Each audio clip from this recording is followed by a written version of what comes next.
Hey guys, how's it going? Happy Monday. Happy Monday.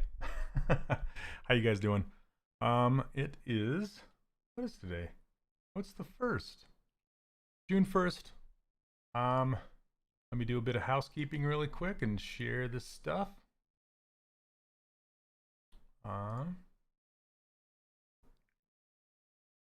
Here's one. And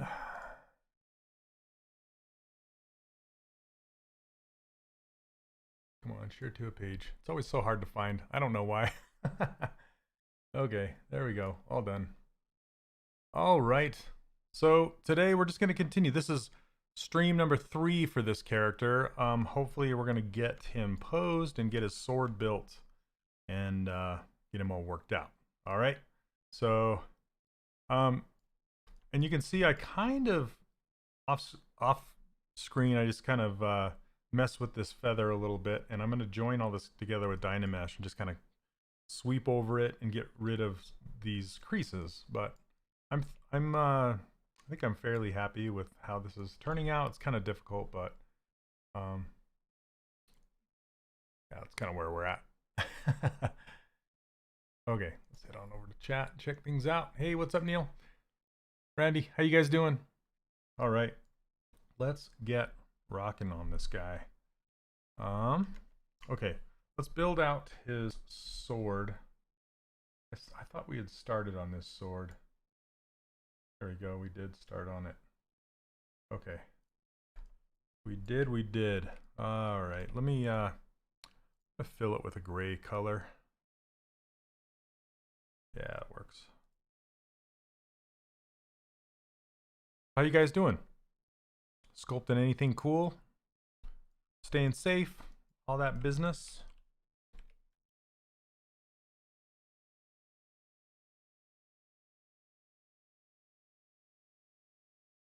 Okay. So I need to kind of work out how this hilt is going to curl. Hello, hello.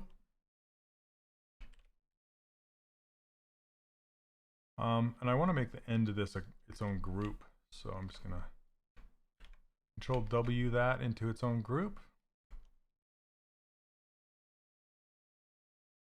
Hey Vinit, how you doing, man? I'm doing well, thanks.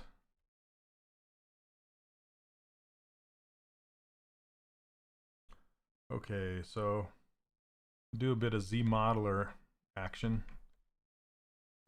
And we're going to extrude polygroup all.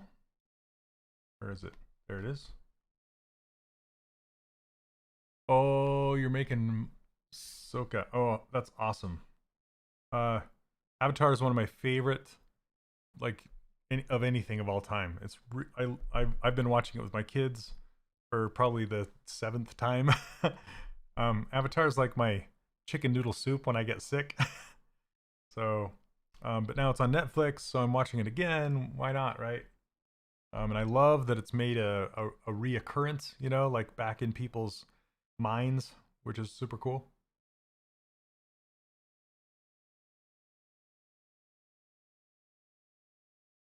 That is a super thick smoothie, by the way. Oh my gosh. I should have put more water in it. Okay. Oh, thank you so much. Okay. So I'm just gonna start to curl this. I'm gonna curl it around kind of just like it is. See if I can get away with it. Being that way. And I might just end up sculpting it, we'll see. I'm gonna do local symmetry, scale this down.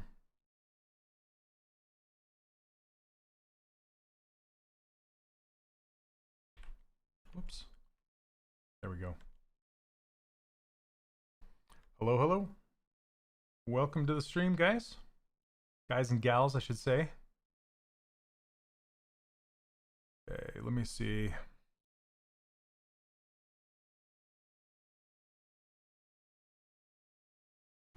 Go to mask lasso.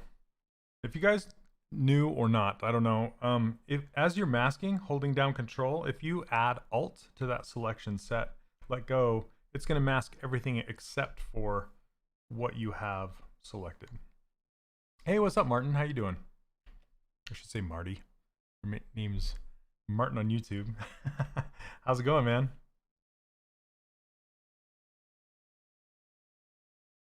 I don't know you by Martin. Who's that guy?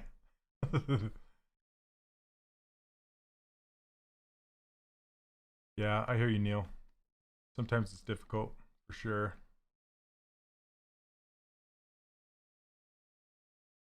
Whenever I'm sculpting or modeling, whatever you want to call it, like a spiral, I tend to do like the straights, you know, like straight up and down, straight left and right, straight up and down. I started that other one on an angle, and I'm like, what am I doing? I need to make that straight. Yeah, you do. Like, who's this Martin guy? Hey, what's up, Bruno?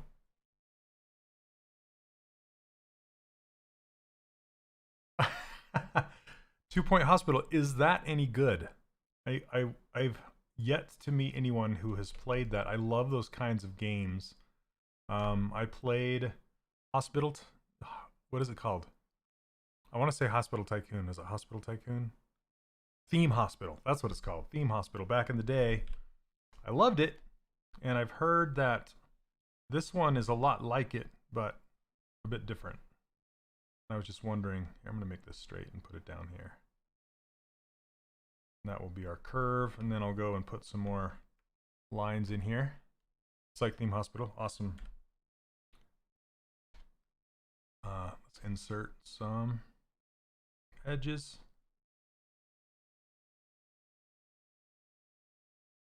Okay, and then I'm going to see if I can do this. So I'm going to select those three. And if you hold down Alt and click on this, I call it the Google Maps icon, this little kind of tick mark here, it will put that into the center of the unmasked selection. So I know that it's right in the middle here. Hey, Phil, at the moment we're making that the sword of this guy. Okay, I want to just, I'm trying to remember how I can only scale it. Okay, Alt 2. Okay, that's not working.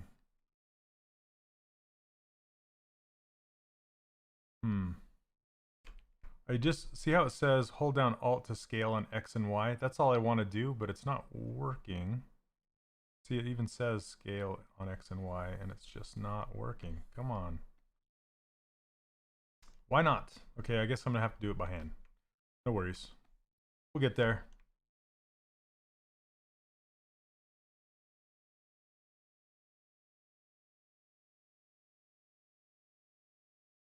Maybe it's just not, maybe it just wasn't strong enough. Hey, Havad, how's it going?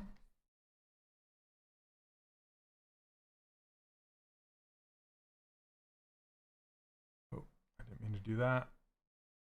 I wish there was a way to undo your gizmo placement. There is in Silo. If you guys, I should put in a request with those guys, with Pixologic guys.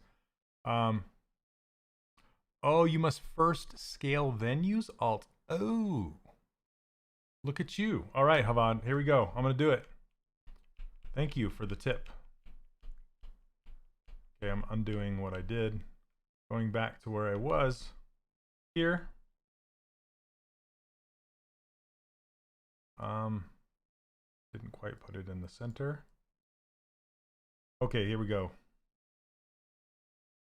You got to turn your camera a little bit so you can see that blue box. So start to scale. That's what it's doing. And then hold Alt. There it is. Boom. Thank you. All right. Nice.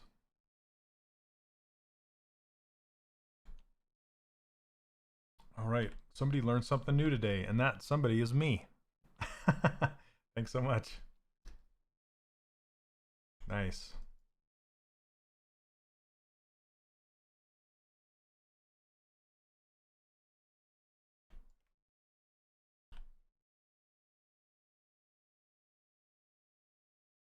right. I always use that in like say Maya. You know, you can just hold down Control, I think, and then there's a little square in the corner. You can just drag it and it'll scale in 2 axes instead of all 3. Use it all the time. Okay, so for this, I obviously need to make those a bit bigger. I think I'm just gonna have to go Sculptors Pro on this and just go for it, because this sword, it doesn't have the hole in there, right? It just kind of has that end. Hold on a second. Gotta let my brain compute this. I think I'm going to insert a cylinder just to get the look I want.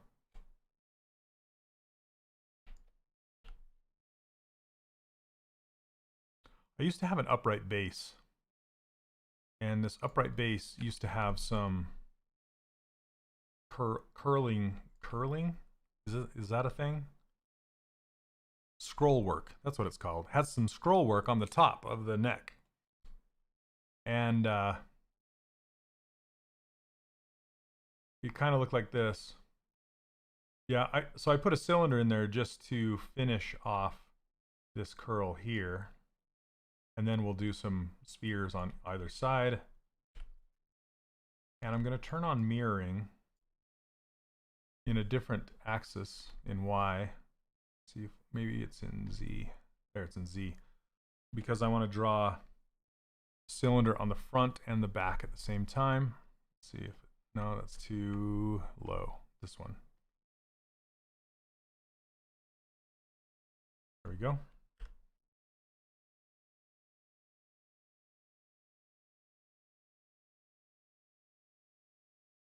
That'll work better. Yes. Okay. Let's put this in the center. Scale it down more. Hey Hugo, yes, this is the sword. Hey Bay, how you doing, man? Thanks for dropping by. Thanks, I'll show you what the character looks like so far. And I need to adjust the proportions on this sword, obviously, but so this is what he's looking like now. And I'll be posing him soon, hopefully, after I get the sword done. And then I'm gonna still work on this feather a bit. So that's awesome, Bay. Super cool.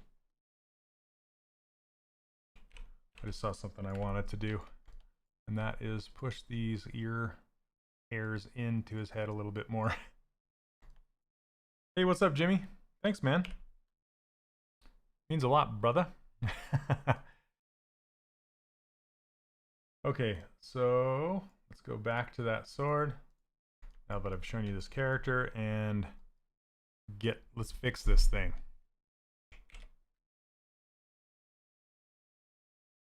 Okay.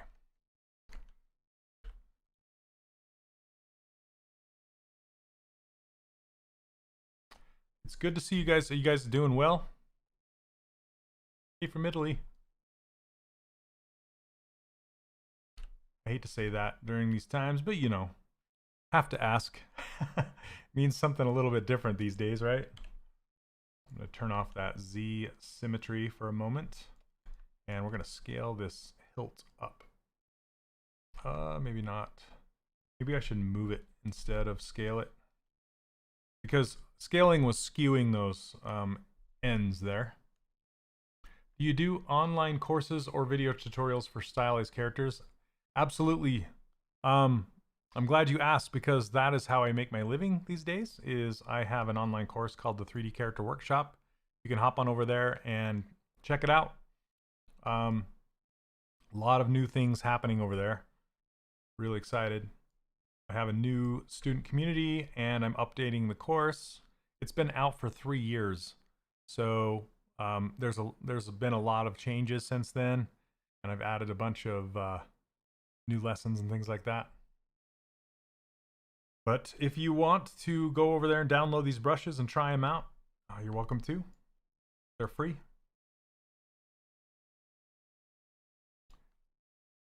No, you don't need to apologize. You know 2 languages. I know 1. Never apologize for that. That's great.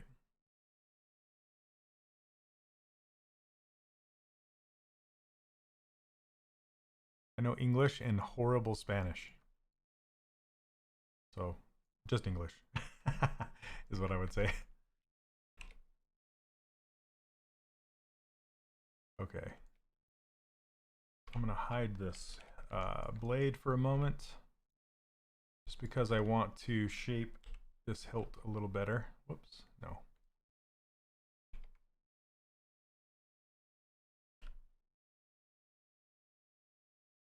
Just want to give it some width down the center. I cannot. Ciao? Is that how you say that? Ciao? I have a handful of Italian students in my course too. And it was crazy because they were talking about, you know, the whole city shut down and all that kind of stuff. Wild, wild, wild. Thank you so much.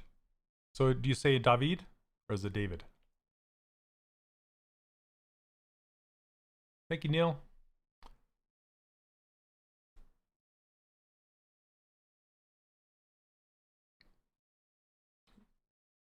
Yeah, learning multiple software is definitely difficult at the same time.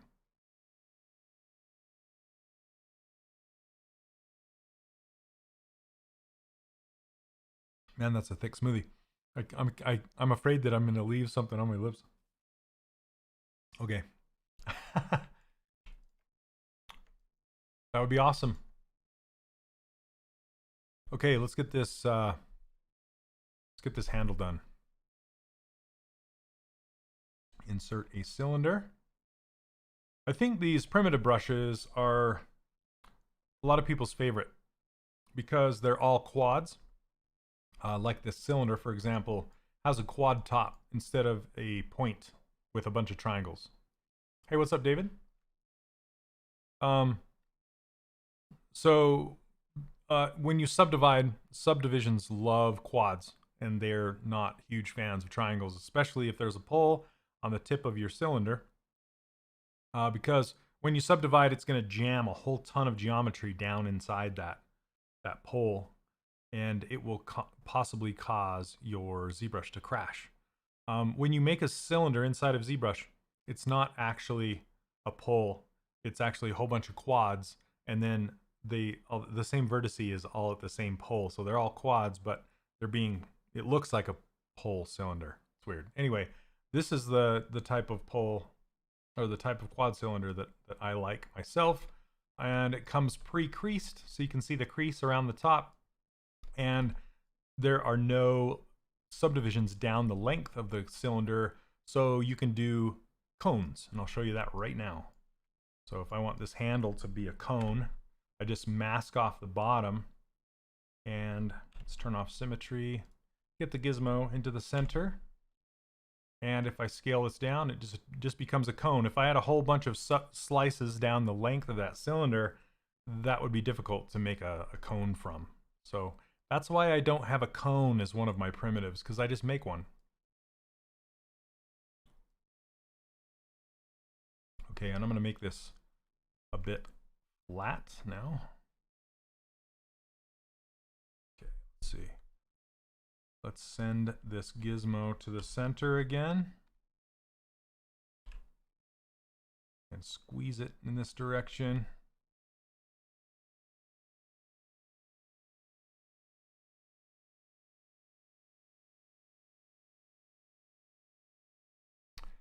Another from Brazil, hello. Hey Shingo.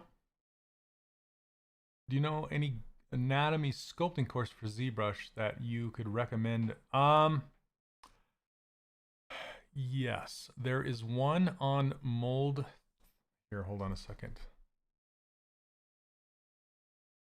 So I would check out proco.com. Stan Prokopenko is fantastic. He teaches life drawing, but the anatomy and the way he teaches it is just fantastic. So highly recommend Stan. You can also watch Joseph Drust stream one of Stan's drawings. Joseph is sculpting it during. I don't know if he's done or not. He's been doing it most recently, but I'm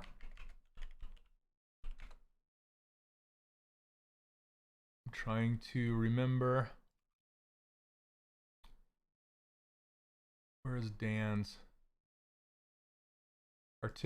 So if you go to Mold 3D Artistic Anatomy with Dan Crossland. Sorry, I'm just promoting Dan here for a second because Dan's a friend of mine. He helped us out on Disney Infinity, and this is Dan here. He's all that's funny because he looks all brooding, but yeah, this is a really great one. Okay.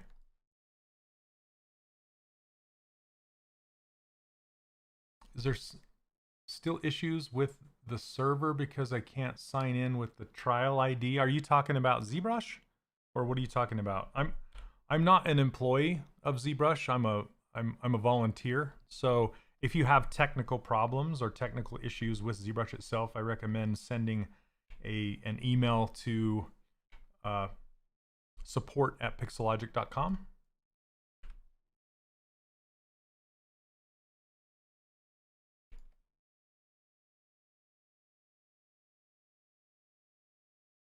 Okay, it looks, I think I'm going to make it just a little taller than, and kind of match the cylinder or the sphere size of these guys down here. Okay.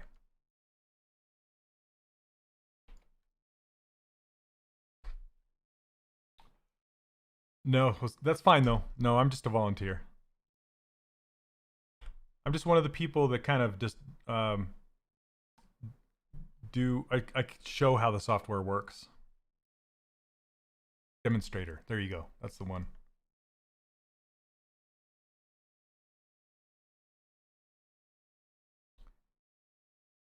Okay, so I'm going to insert multiple edge loops along this. I want to cut up the length of this. Let's see, maybe something like this. Yeah, that'll work. Okay. I'm going to make this hilt wider so it looks like the handle isn't overlapping like that. And you're welcome.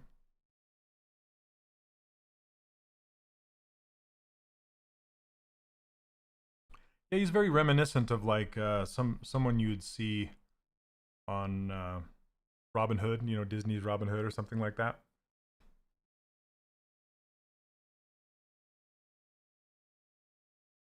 Oh, really? No restream bot on Facebook? Dang it. Restream. Come on.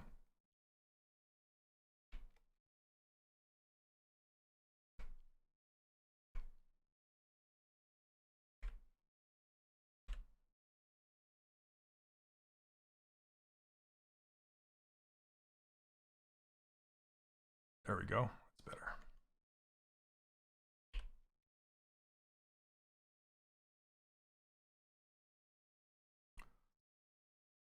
I think I want to also add one little edge loop, just a single, right here. So I can add a bit of a curve. And I forgot to turn symmetry back on.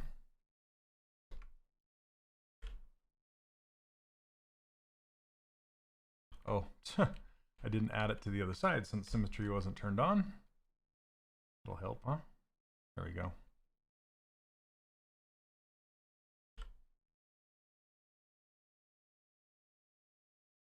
Just a little bit.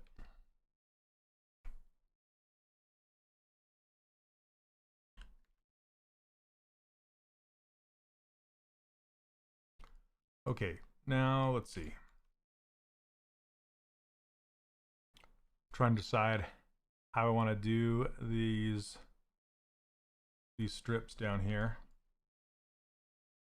I think what I'm gonna do is split this off of the sword, a split hidden, and then do a panel loops.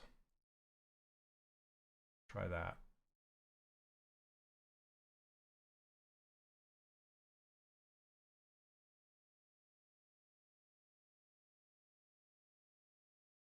Not bad, not bad. My watch telling me to stand up. I've been sitting here too long. Okay, let's see. Turn polish down. Maybe thickness to 0.05. Whoa. No. What did I do?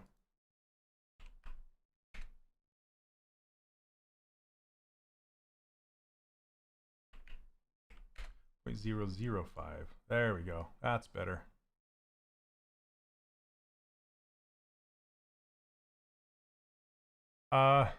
Is hard surface modeling better in low poly at first for high? Yes. I try not to do Damien standard unless it's like an organic cut in a surface. But if it's man-made like this, I will typically do something else like panel loops. I don't know why I have these little guys floating around. I must have something that I can't see in space. So I'm going to isolate this and then do delete hidden because I'm getting these weird panel loops. I must have done a split hidden and brought something with me. Okay. We can turn on dynamic subdivisions just to check it out. Yeah, it's looking pretty good. And I can inflate this whole thing a little bit just by holding down control on the gizmo, dragging, just to close up those seams. Okay, didn't mean to do that.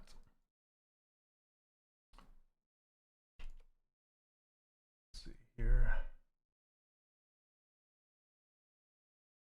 I just want to show these two with the hilt. There we go.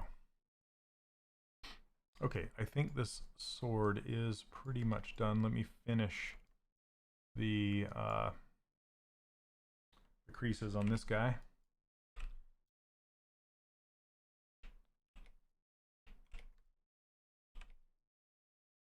I want to put creases down the edge, down the blade edge. There's no crease here.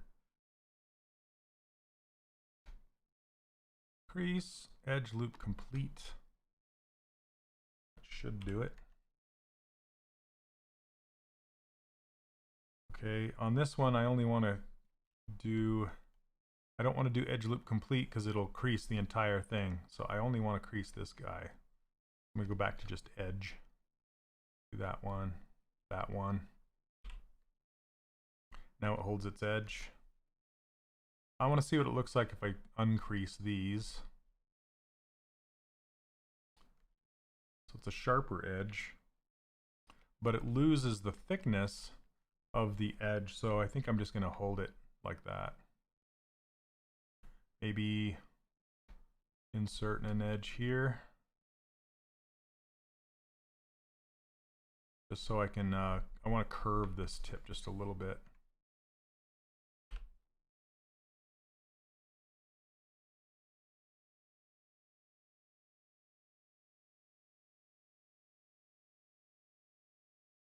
Maybe something like that.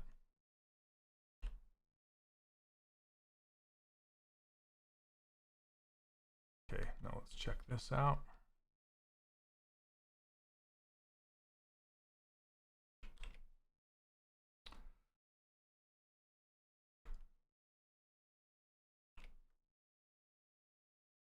Okay, so there's things I want to uncrease and recrease. Let's do complete. Uncrease that guy, crease that guy. Oops. That's looking better. So I work in the low poly without dynamic turned on because it's only showing you, it's not showing you the exact it's only showing you an approximation of the low res, and it's hard to click on the edges. So I'll turn dynamic off when I'm doing creasing. But I do want this barrel, this cylinder, to mimic the bend. Can't select it. Come on, cylinder. There we go.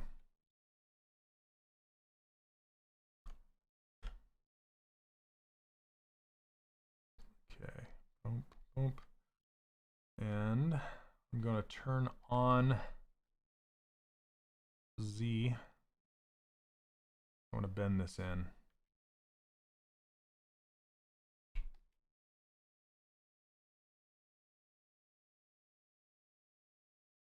Bent it too much. Just so it continues around, so it looks like it's one continuous mesh. Faked. I'm faking it.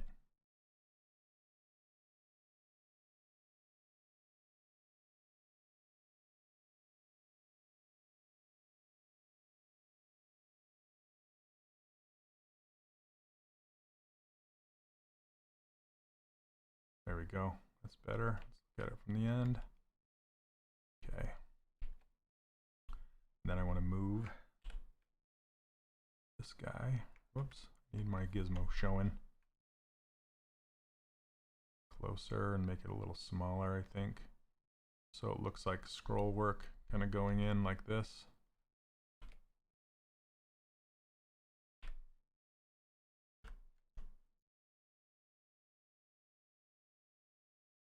Works.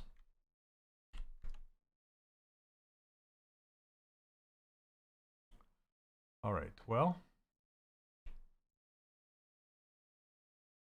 that's close, but not quite. Come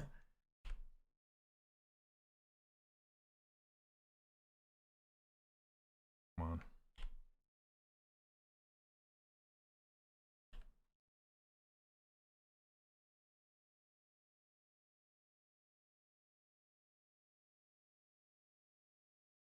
Okay, I just want to scale this out just a bit more.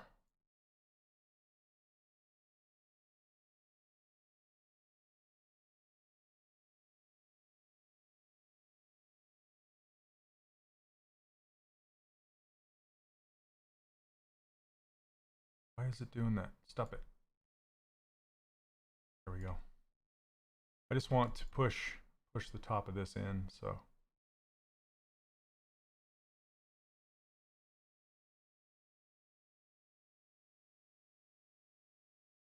There.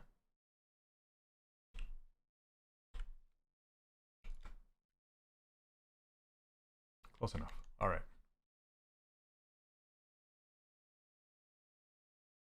Still think I want to make it bigger.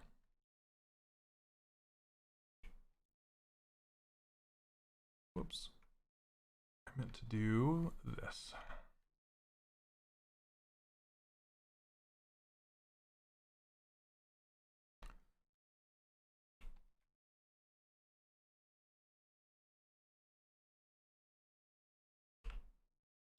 Turn off Z for a moment. Well, turn off symmetry altogether so we can get this gizmo in the middle. If you have symmetry turned on and you're trying to center the gizmo, it's going to center in half. So I'll hit it again. So if I hold down Alt and I click on this, go to Unmash Center, you can see it centers itself in just half of your geometry. So to get it right in the middle, just turn off symmetry for a moment, click that again, then turn symmetry back on. Don't forget that crucial step. Then you can scale it up, do whatever you want. Okay, move it to here.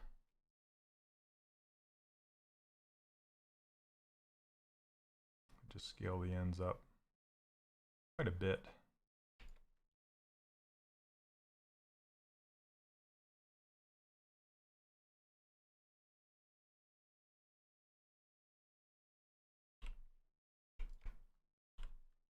Okay.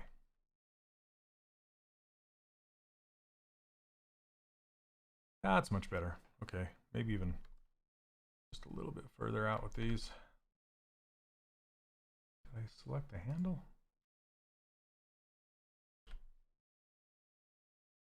Okay, what's going on?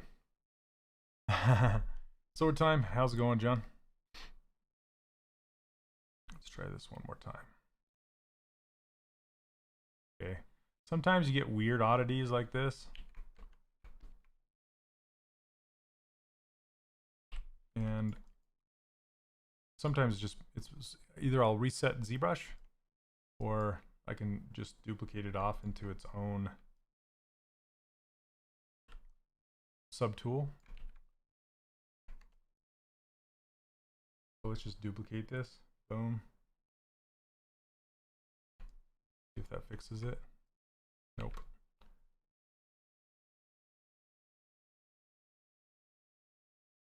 And then sometimes I'll even export it as an OBJ and bring it back in, because that will clear off any weirdness, right? So let's do that.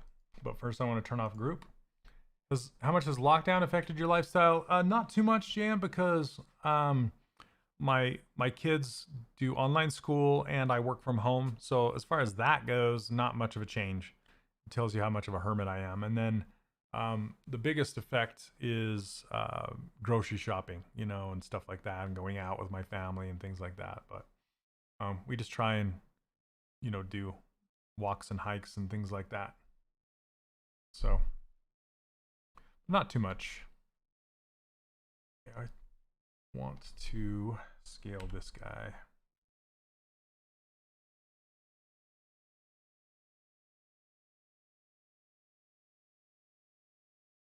Quite a bit.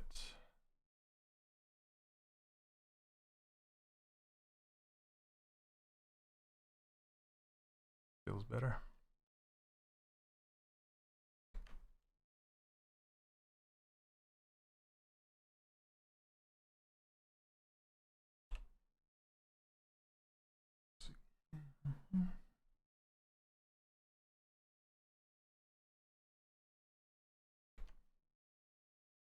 Have to work on getting proportions right. Just like on this, just like anything else.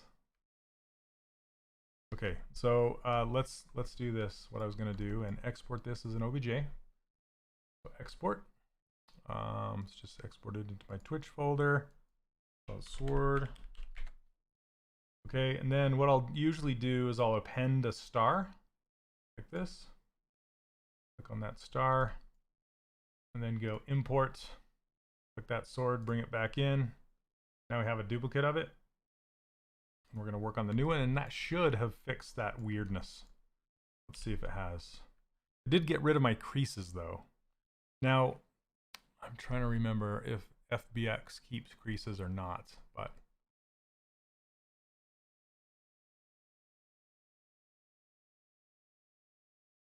full depth, I might try that. So let's see. The move tool, like the gizmo showing.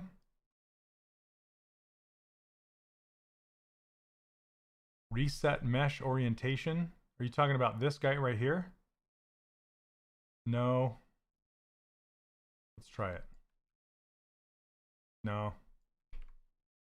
It does not fix it. Okay, so let's check this one. This is the OBJ that I just brought in. Whoops, better turn on symmetry.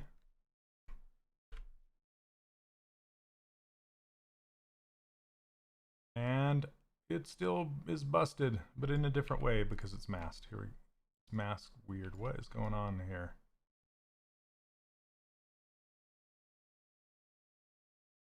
Wow. Okay. Yeah, that's a reset ZBrush bug.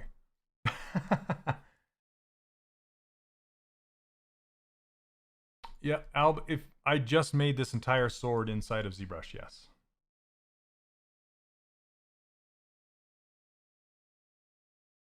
But yeah, I'll reset this. Let me save it.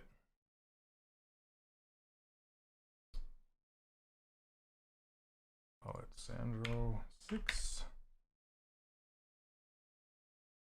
Okay, bear with me one moment. And we'll just open ZBrush back up.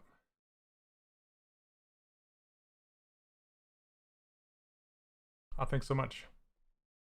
Yep, sometimes if something's not working, When in doubt, reset ZBrush. It's not a big deal. And just load tool back in.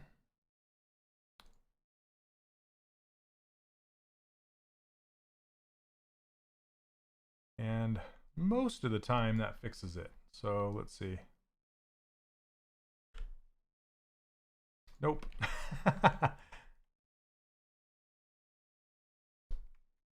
All right, I'll have to try something else. Something's going on. I broke it. I busted it. Anyway, we're just gonna move on. Okay. What I do want to try and do is separate this out. Split unmasked points. So all we have is this handle.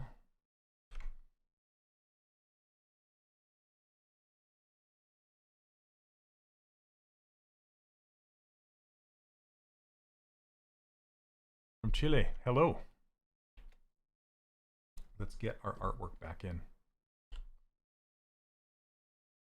Do I know if ZBrush is going to be discounted? I do not know. I'm not an employee of Pixologic. I'm just a volunteer, a demonstrator, if you were, if you will. Okay, let me try one thing. I'm gonna try. I haven't tried mirror and weld yet, so I'm gonna do auto groups and mirror and weld. I bet this fixes it. I don't know why I didn't think about this the first time. That fixes it. Okay, that's what I forgot to do. Mirror and weld. Ta-da! Crowd cheers. Okay. Oh goodness. All right. Oh, all right.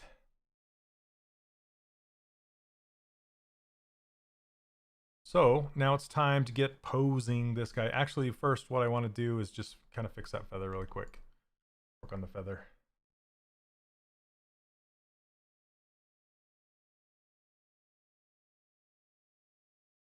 And his sword is right down through him. Okay, I'm going to merge these all together now. I don't need them separate anymore. That's just one sword. I'm gonna check it related to his hand there. It's a bit longish. Let's get that image in here.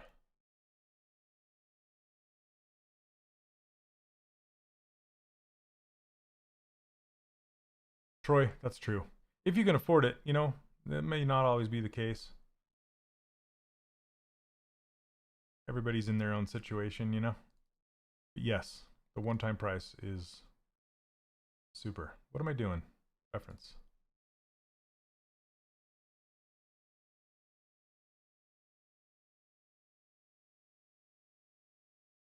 Okay, intensity.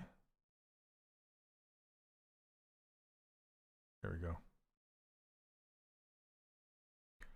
Anything new? Not that I can talk about. I picked up a freelance gig. That I'm super duper excited about. It's right in my wheelhouse, as they say.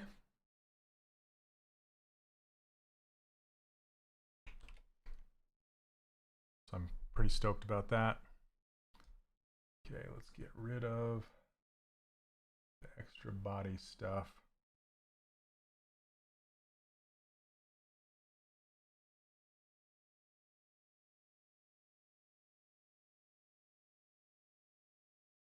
Thanks, Neil. No, it's not. Thank you, sir. Okay. Okay, let's delete these two. We're just going to prep him for posing. A lot of people like to see the posing. How much freelance do you do? Not much at all, honestly. All my time is taken up by my course. That's my full-time gig.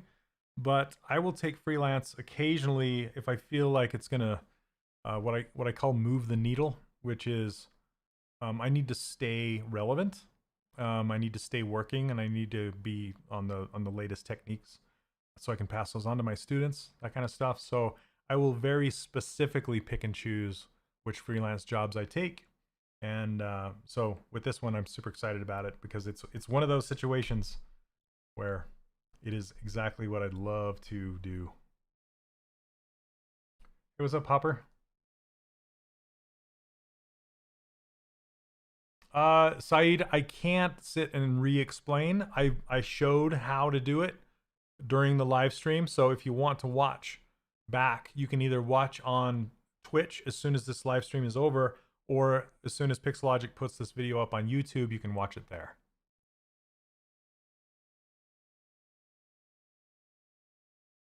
How about you, Jimmy? Working on anything cool? You're always working on something cool. Working on anything you're excited about that you probably can't talk about it either.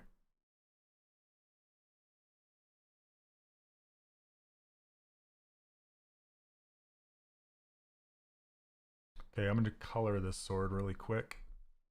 What do I imagine it being colored? Randy, there was not. It was a local holiday here in the U.S., which is Memorial Day. I totally spaced it, forgot about it. That's cool, Jimmy. Yeah, secret. Always. It's always a secret. Yep. Can't say much.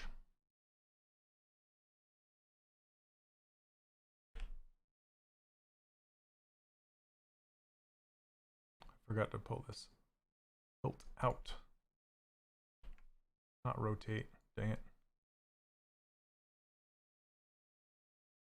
Yeah, I guess gotta scale it. Oh well. Okay. Okay. And it looks like I have two feathers happening. Let's delete one of those. My feather exploration. Okay. And before I pose, I always like to go through. This is the boring part, so sorry if you're bored while I go through and rename these. So, teeth, tail, head. I can never remember how to spell tongue. T-O, tongue. Is that right? And this is hat.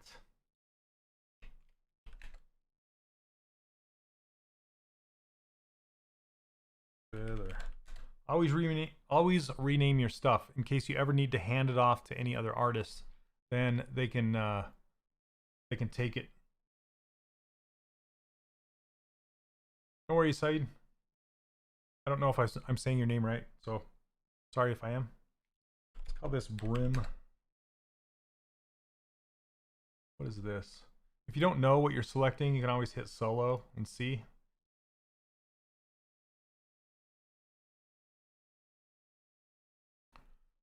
That's awesome, Lord. That's really cool. Great to hear. And you are most welcome. Okay. This will be fun. Ear hair. And these must be lashes. Nose. You'll notice how many subtools I have. A lot of people are like, how do I know what to keep separate? And the guide that I like to tell people is, if it's made of a different material, you usually keep it in a separate subtool. Like eyes are made of something else than skin. I don't know what. eyes. And like a dog's nose is kind of different skin than his, his snout skin. So I put it in a different thing.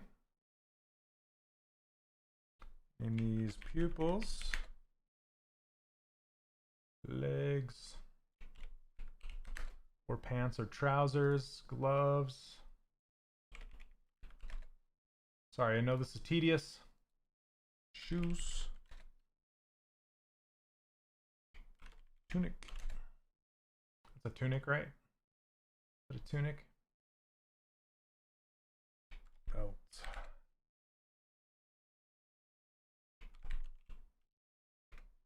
Go. Sleeves.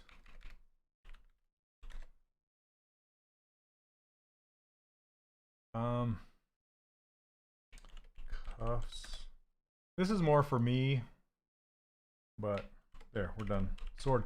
You can also put these in folders if you want. Folders are a great way to organize stuff. Particularly like if you have a thing like a hat, right? This hat has 3 parts. It has the feather, the top of the hat, and the brim. So I could put all 3 of those in a folder. Did I spell feathers wrong? Let's see. Feather. It's supposed to be one big feather, right? Maybe not. I don't know. Feathers. We get it. Okay. So you'll notice that my hat brim does not have thickness yet. And the reason why is because it's much easier to pose a single-sided surface than it is something with thickness. Not that I'm going to be changing it too much. He's got a very subtle pose. But I like to keep it single-sided until I'm all done. Same with clothes, like this tunic, sleeves, the gloves, all that kind of stuff. I like to add that after the fact. So now that everything's named, I'll save it.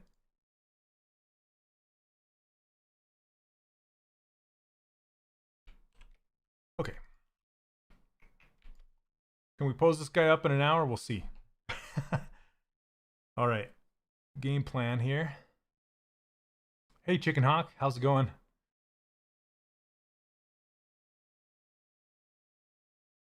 What is random texture? I don't know. I've never used it. Oh, thanks, Neil. He does not. Oh, goodness. I'm going to slap one on really fast. Thank you so much.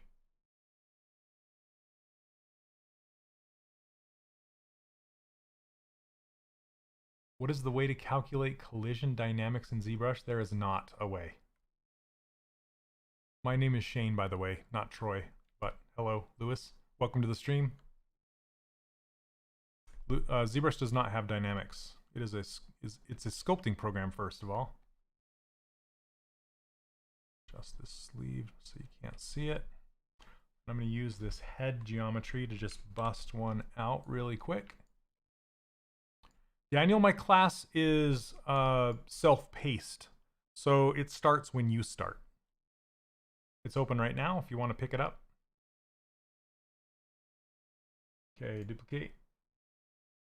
Solo this neck.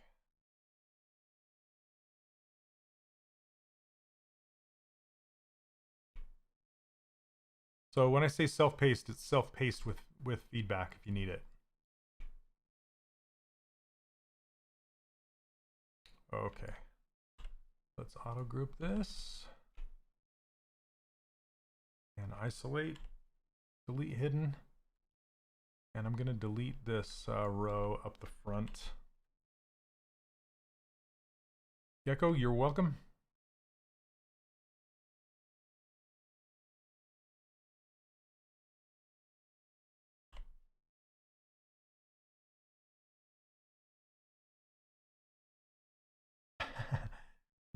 Message. I don't know how to say your name, but thank you.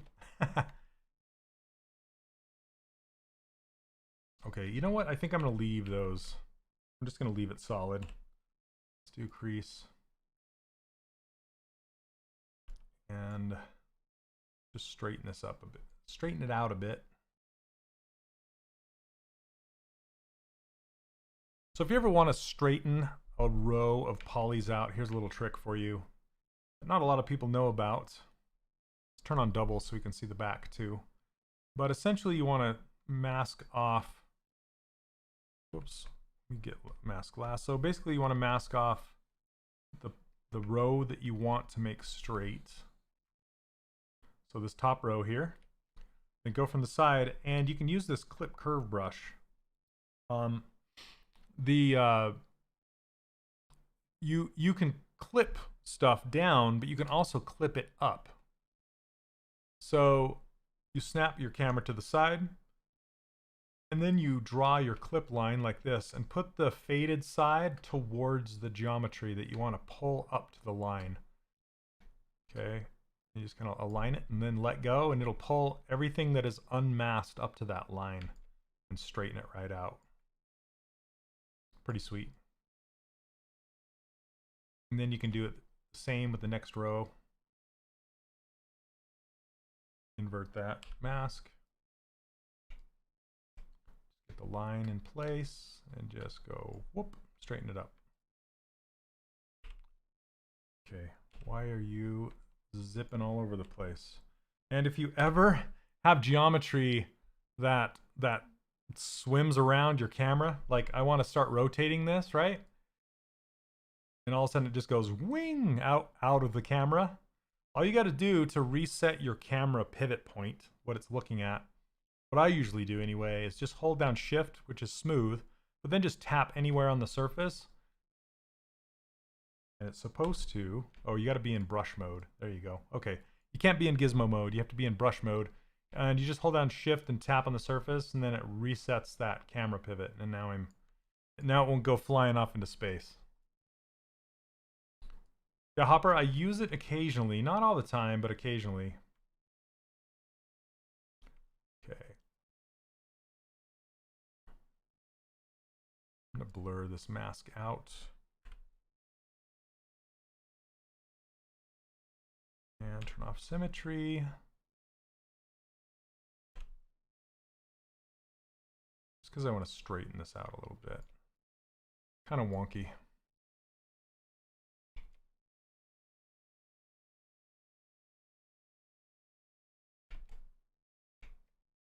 That is a strong, smooth brush.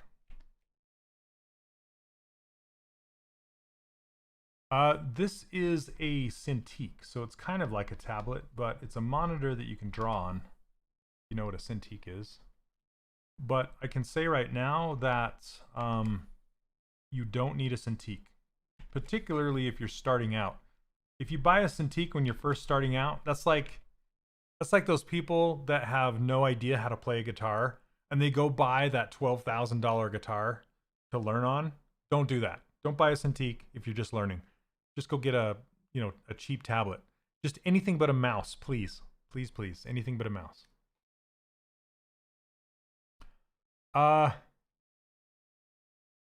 Anything new you can share regarding the thing? I'll send you a message after this, and I will. I know you're waiting with bated breath, and I apologize.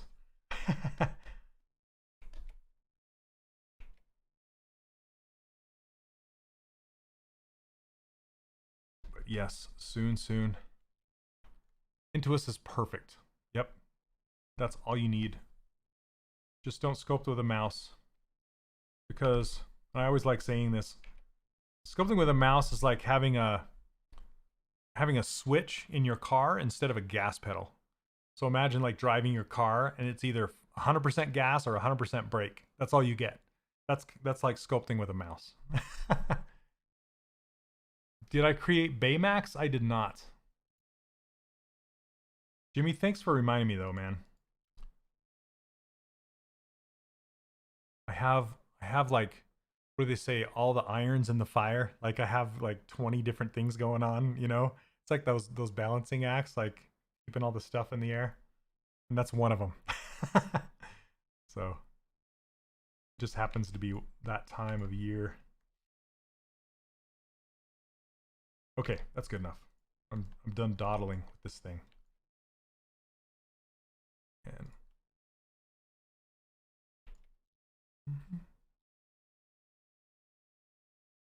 thanks, Nightbot. Nightbot's like Mr. Meeseeks.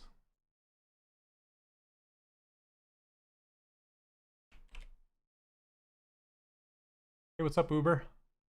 You can straighten the bottom and top edge, then Z-remesh with the same on, and it will straighten all the loops. That is a fantastic tip and true. Oh, somebody was asking me about where am I going to take this to render? Usually I will take it to Keyshot is my favorite, or Blender, like Cycles or Eevee. I've been experimenting with both of those, and they're really fun to play with. Okay, autosave.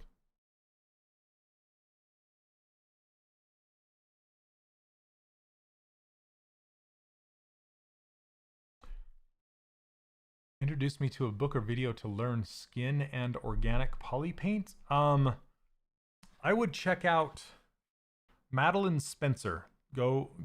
She's a person who streams on here. Check her. She has a skin painting demo. I don't particularly paint skin like that, but it's very well thought out, and it's a way to get your mind into realistic skin painting, and then you can figure it out from there. Usually when I do skin painting, I will just kind of brush over the surface. I don't go into that much depth, but you can kind of start there. It's really good. Lewis, that's a great question. What do you think about Unreal Engine 5 and not having to retopo? Uh, so the caveat is you do have to retopo if it's going to be animated in any way other than a solid form like a rock, right? If it's going to deform in any way, you still need to have edge loops in order for it to deform properly. Otherwise, it's going to shard. Shard, it just makes it look like a crystal or something when it bends. So it's good news for world builders. It doesn't affect us character modelers, unfortunately. Unless you're sculpting a statue or something that's not going to move, then you're going to need to retopologize it anyway. So that's my 2 cents on that. What's up, Merkel? The Shard! Chamberlain!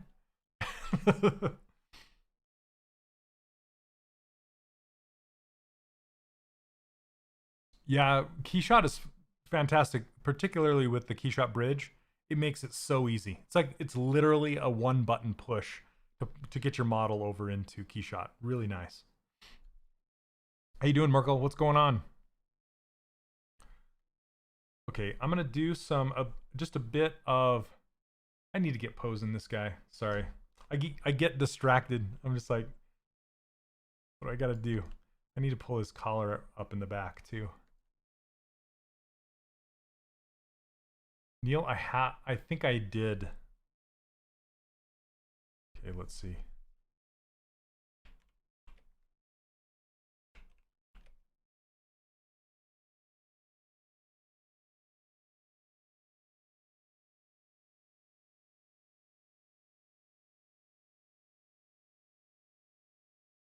One of my guilty pleasures is I listen to a band called Erasure. You guys remember that band? Mike will. Mike, you just remember. I'm only bringing it up because you're here, but I'm listening to Erasure right now. Getting back into 3D and love it. Topo Gun 3, awesome. Marmoset, Substance. Dude, Substance is crazy cool for texturing your assets, texturing your ass off.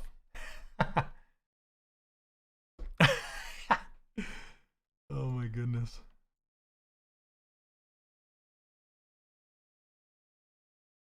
Yeah, I've seen him in concert like 3 or 4 times. Yep.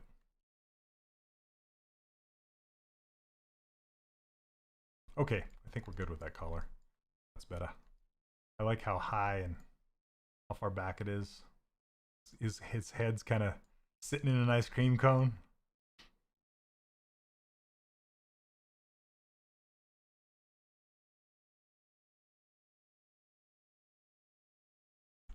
Okay. And I just want to subdivide this. Okay, that's why dynamic wasn't turned on. Crease. Oops. There we go.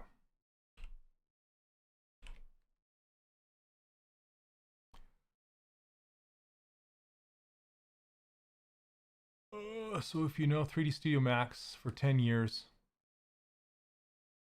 should you learn blend? It's completely up to you and your goals, honestly. Um, Yeah, completely up to you and what you want to do. So this is just so you know, this is a Pixologic ZBrush stream. So I like to focus on just ZBrush and not really talk too much about other software. I do like to talk about software where you take it outside of ZBrush and continue, using what you do in ZBrush elsewhere, like Maya or Keyshot, Substance, things like that. But I don't really get into tech talks with other software. So I apologize for that, but awesome model. How long would this kind of model usually take in a studio environment, assuming the supervisor does not issue any changes to make? It can vary. It really can. I mean, this is the third session. I need to get posing. I'm 7 minutes past due now. You're 25. Can you start now? Yes. Start as soon as possible. Even if you were 65, start now. If you want to start. Anyway, it completely depends. And yes, you're going to have back and forth, and it depends on your skill level, how close you hit the concept right up front. It would in the beginning, it would kind of take me the same amount of time. So far, this has taken me 1, 2, 3, 4, 5, 6. Well, 5 hours. I've built this in 5 hours. But you got to understand that I've been doing this for 22 years. So I've been making characters and animating and rigging for 22 years. I'm not a spring chicken, when it comes to this stuff. So I just don't want to give you the wrong idea when it comes to models like this.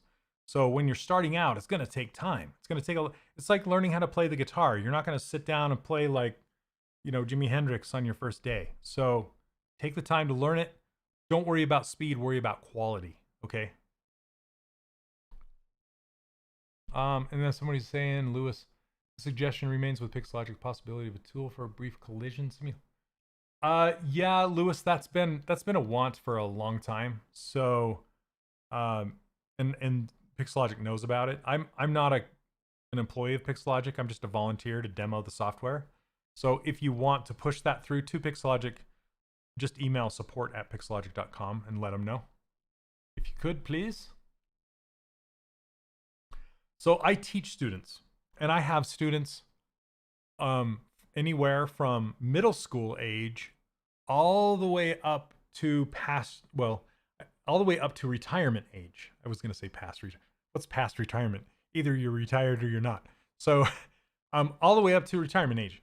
And it doesn't matter. It doesn't matter. And it depends on your goals. I have a lot of hobbyists. I have a lot of people wanting to get in, pros and that kind of stuff. So I fiddle with guitar. I'm not a so I know what it takes to learn the guitar. But yes.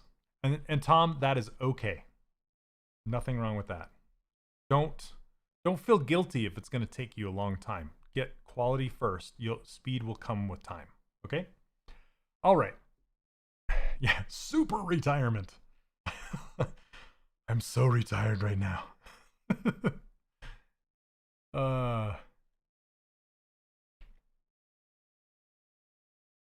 That's awesome, Mike. Okay, we are going to pose this guy. So let's save it. We're going to save it as a different version. Pose 1. Okay, here we go. I like to change it to like a gray color before we hit the T-pose button. All right, Jimmy, thanks, man. Take care. I'll ping you after if I remember. If not, ping me and we can talk about it. Okay. But thanks for hanging out. Okay, let's see. Thanks, Ian. Okay, so this is going to be, I'm not going to explain too much because if I did, it would take me too long. So I'm just going to kind of go for it.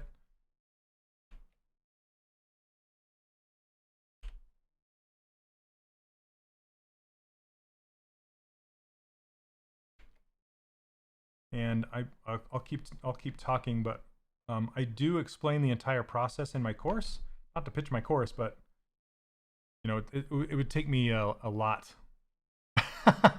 Core report, yes, but we're not going to talk about that right now.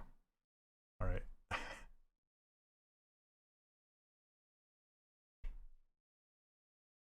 Come on. Okay. Oh, still on my clip brush. I don't want my clip brush. I want these chopped off legs. Lewis, if you would like to learn ZBrush, I would love to teach you. And how I do that is I have an online course already. It's been out for 3 years. I have over 1,500 students, not to brag, but I can't believe it. I can't believe I have that many.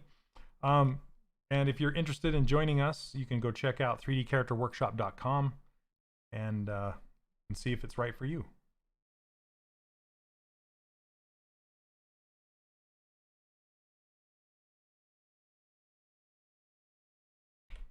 But I do not do one-on-one coaching at this time.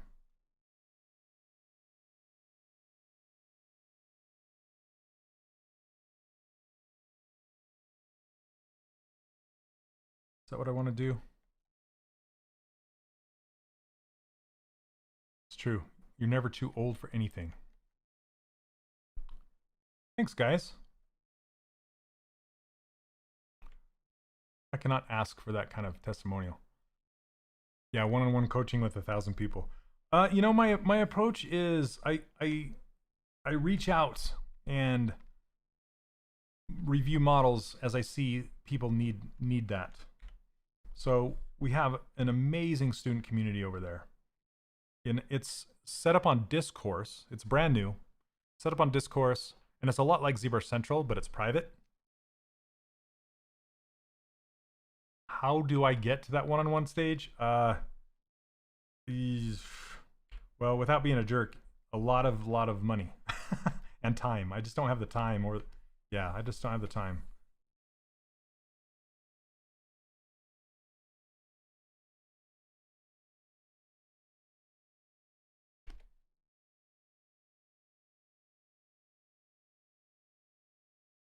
Yeah, I would, in order to equal that, it would take, because all the lessons are there. You just have to go through them and learn them and, you know, follow the instruction. You don't really need one-on-one.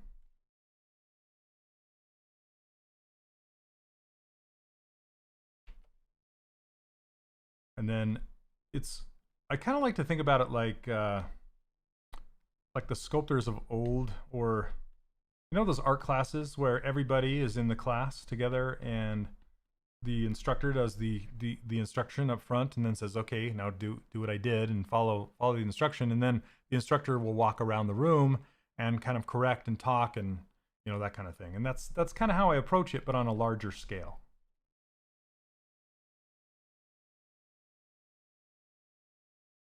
Yeah, there are people out there that do mentoring. I believe, I want to say Polygon does. He may do mentoring.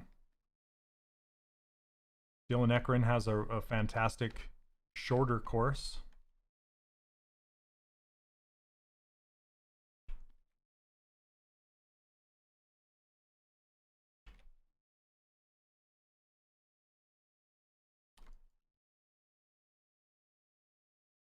Yeah, David, Chris is fantastic. Okay, let's see.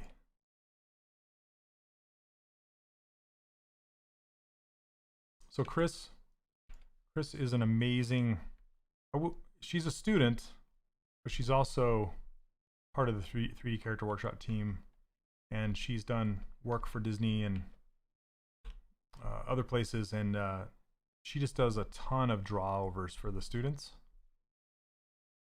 to help me out with the art direction, and just, yeah, she's absolutely amazing. We do Q&A sessions every other Friday right now, just because I'm so focused on updating the course. And I also did a student-only live stream, which is a lot like this, but more in depth, and I recorded the whole thing, and now that's also available to watch. This one is super tricky because of how far I have to bend it. I literally have to bend it like this far, which is completely messing with the torso. So I need to blend it more.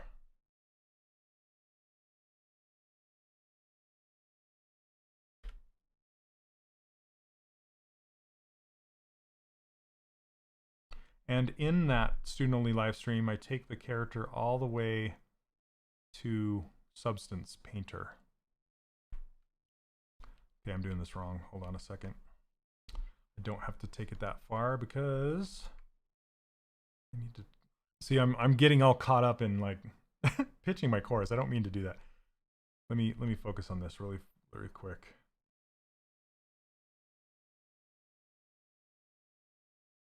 Get him on the floor.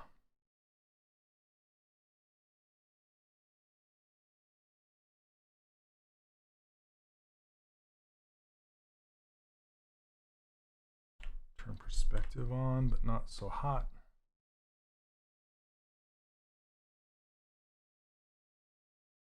Okay. Better.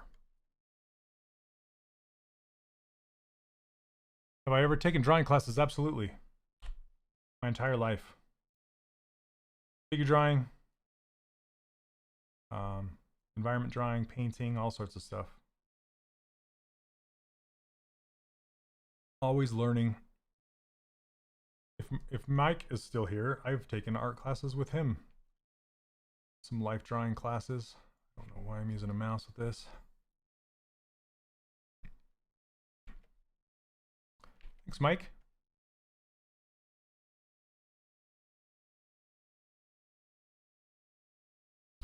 Yeah, it's a bit longish, so it's like 66 hours of training, that live stream. So you can play it back on like a 1.5 speed and stop it and slow it down and rewind it where you want to. You're still here, yo? Do you remember doing life drawing at above Provo Art Center? We used to do that.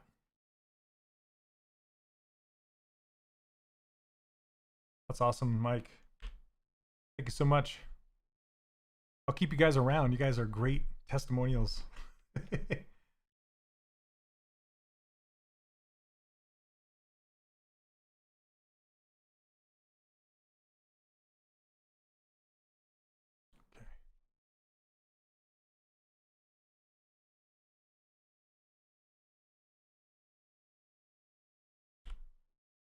Right.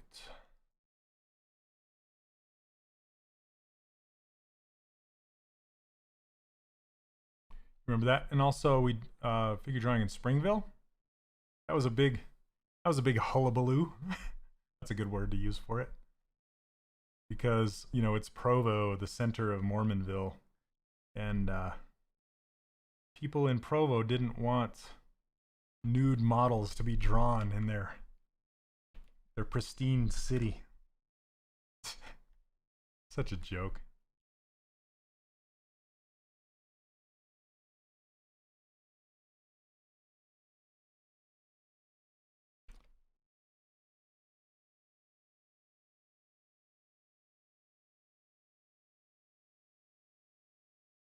Did you, Marty? Awesome. Yay, Marty. It's good stuff, a good venue. I think I was talking about either during a Q&A session or last stream session, there was a, I don't know if you guys ever went, but when I was in Salt Lake Community College, they had a, I don't know if it's a, I wouldn't call it an outreach program, but they would hire artists from outside of the college to teach. And there was one guy that was downtown Salt Lake. He was kind of on, I need to go hunt for it again. I'm sure it's still there. But it was an old gas station. And this gas station, petrol, for those of you in Britain, it's like a fuel station.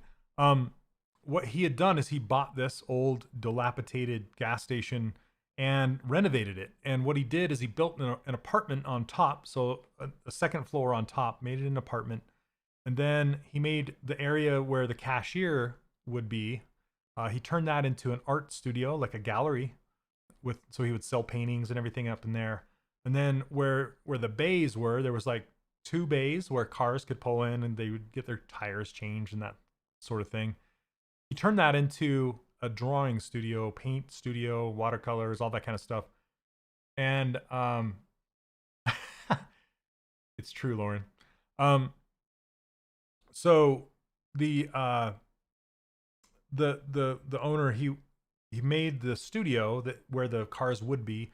He made it all hardwood floor, and where the hydraulic lifts were, he would cut out these big giant rectangles over the top of those hydraulics, and then he would put hardwood floor there, but he laid these big giant Persian rugs over the top, and that's where the model would be, and then he would raise them up to eye level, so everybody was kind of sitting around and you'd be looking at this model at eye level on these lifts. It was really cool.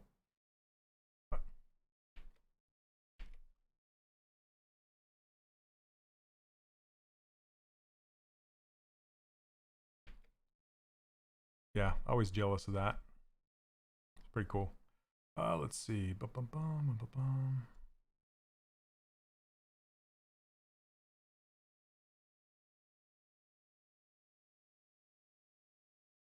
Okay. Yeah, he lived upstairs at the studio in the apartment that he made, that he built or had built, either way. Okay. Got to look at your model from all angles. He's looking pretty trippy from this angle. I'm mainly looking at this one just to match this one, but I also need to fix this. Posing takes a while. Don't get distraught if it takes you a long time, because it just takes a long time.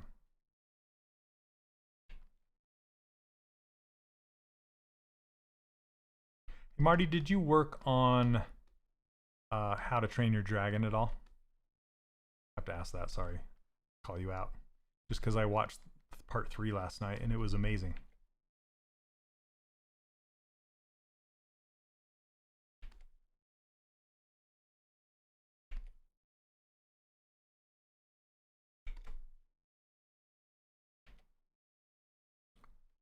Okay, so the arms look broken right now because I haven't posed them.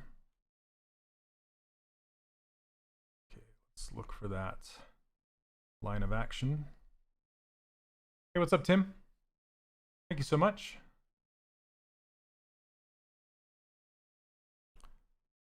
Sometimes I will break the model and stretch it a little bit. This is the elastic move brush.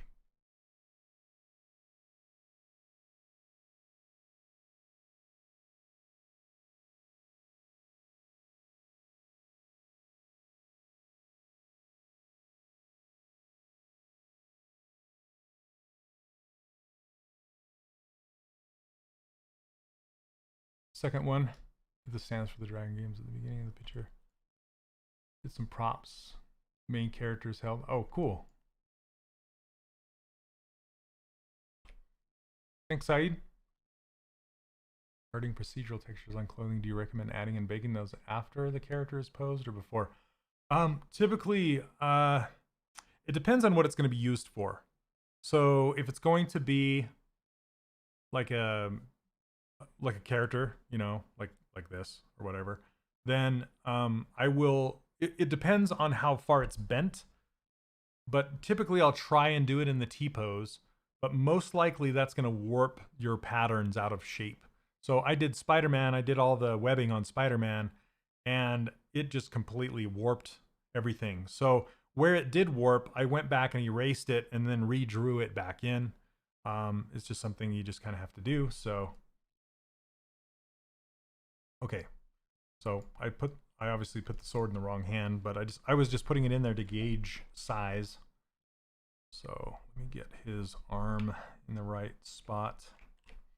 I'm gonna put these. So when you're posing, you can change polygroups, and it won't change anything.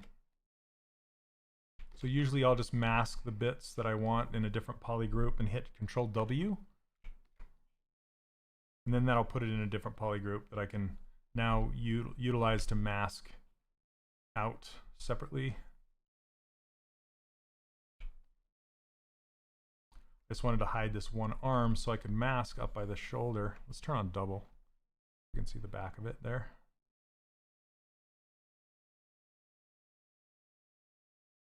Okay. Just, if you hold down Control and tap on the surface, it essentially blurs it. but there's one thing that you have to know, and with blurring, there's like an imaginary line, right? And it's wherever you draw the line in the beginning to blur from. If you're using this blur method, let me show you my little handy dandy drawing tool. Okay, so if I were to draw a line here, and this side is masked, it will only blur from that line in this direction. Okay, and then I would flip the mask, and then I would blur the other half in this direction. The only way you can get it to blur both sides of that line is by using blur, the button blur. So if you open this up under masking, wherever it is, right here, see how it says blur mask? That will blur it on both sides of the line.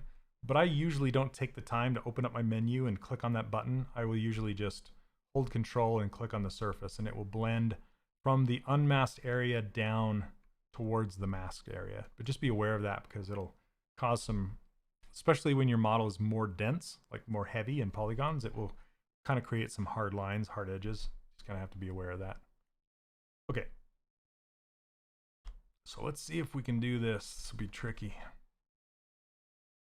The hardest pose to do is a folded arm pose.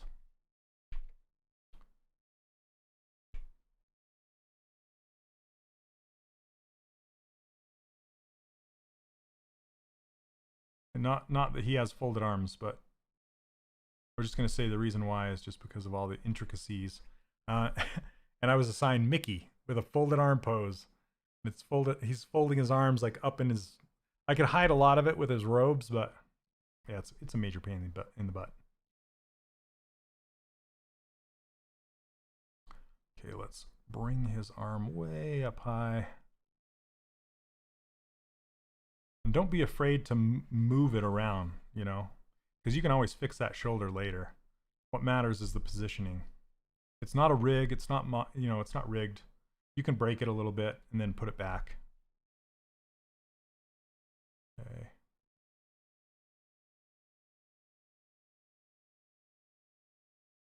Because to get that elbow to twist up and back like that, I'm going to really have to rotate that shoulder. So I'm going to essentially break it, get the arm where I want it, and then put it back.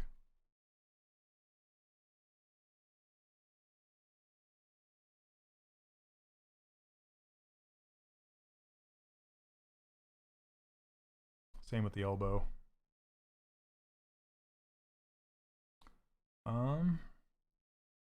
Might turn it down like this, even though that's not how elbows bend. Then you can fix it.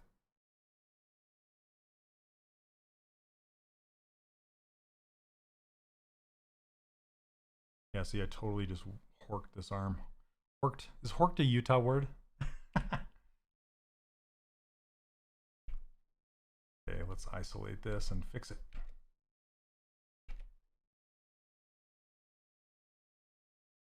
Canadian? Oh yeah.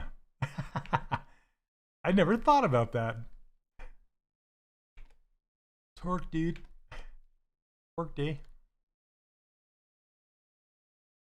Bring some volume back to that shoulder. And bring that elbow back out. They are dark clothes. Oh man. I haven't seen that movie since it came out, honestly. So many one-liners. That's so not Canadian. Is that just one of those things that people said, oh, it's Canadian, and it's not?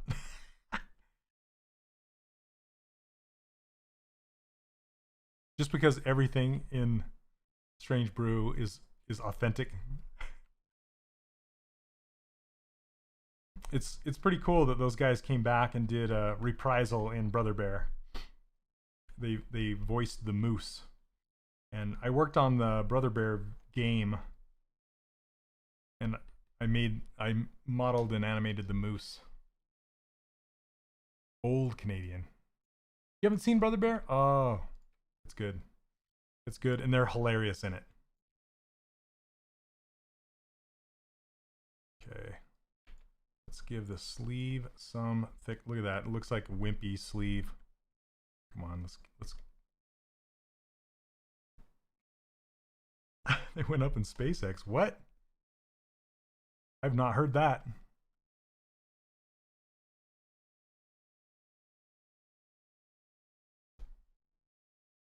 Okay, let's turn on topological.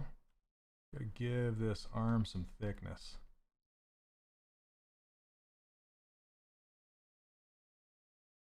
It's the weight of the cloth hanging on his arm. It's doing this. Take off, eh? Oh, the name of the astronauts were Mom and Doug. Oh, that's awesome. I didn't put two and two together. 3, 2, 1, take off, eh? Oh, that's funny.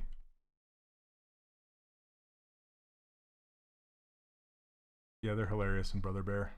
Check it out. You're in quarantine. Watch it. Okay. And remember, topological does not work with masking. So if you're going to use masking, turn topological off. If you're going to use topological, don't use mask. Because they'll fight each other. Fight, fight.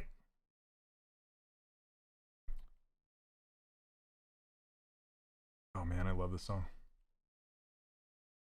Marty, did you ever listen to Erasure? Or were you not allowed?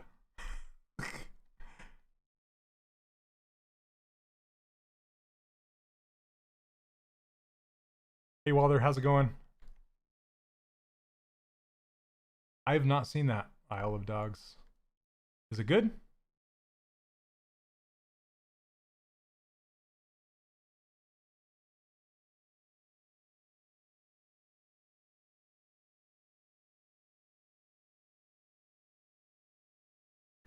Erasure.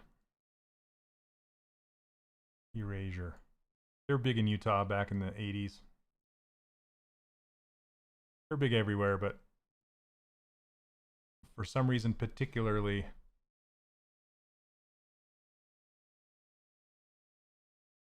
Utah.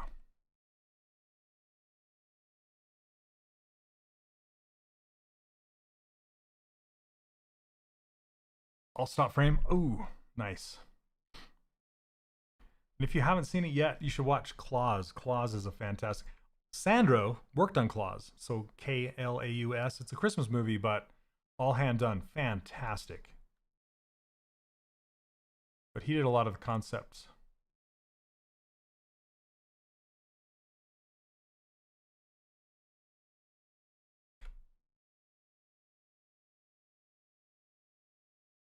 Yep, I'm from Utah. So is Mike and Marty.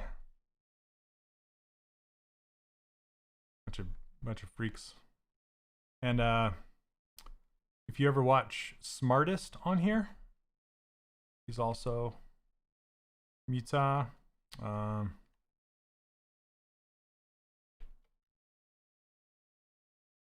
Yeah, if you go find Sandro's art. This is a concept from Sandro. If you go find his art, you'll see some of the concepts from Claus. Really good stuff. Just gorgeous.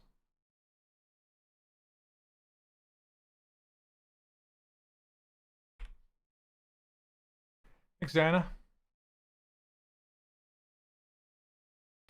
Hey, what's up, Peter? Oh yeah, nice. If I have not said hello, hello.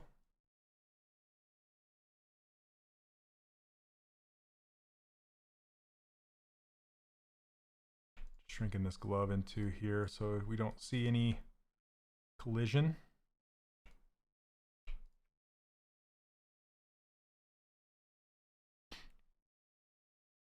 Oh, you went to Moab? Yeah, Moab's fantastic.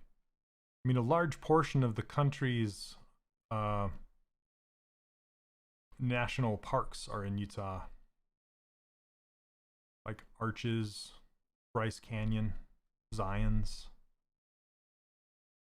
Cedar Breaks.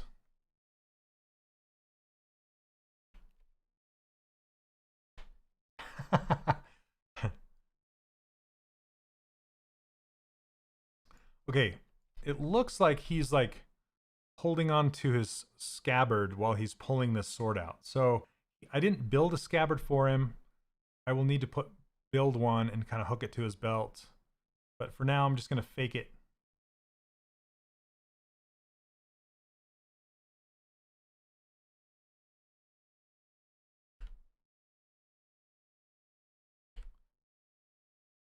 Australia, welcome.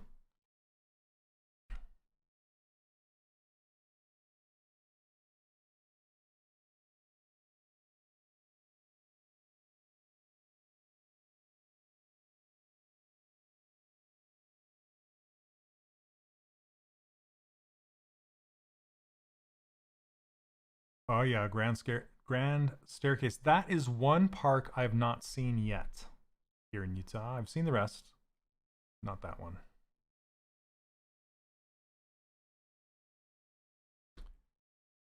Hey Chris, thank you so much. Appreciate it. Joining all the way from Kenya. Hello. I don't think I've done cedar breaks either. Okay, so we're gonna try and make this sword make sense. Reset this gizmo. Line it up the best we can with the axes.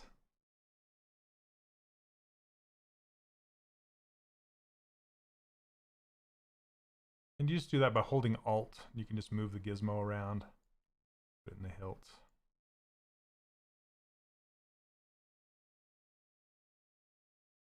We will bend it a little like this.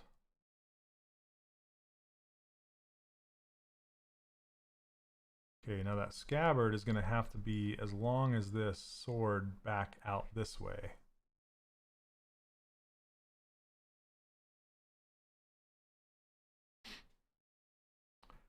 Next comic.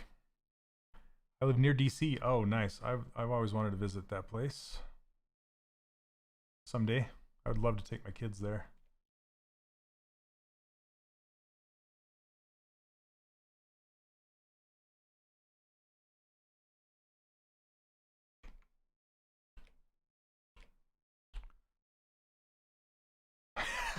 Neil. Oh, goodness. Oh, funny. Funny. Okay.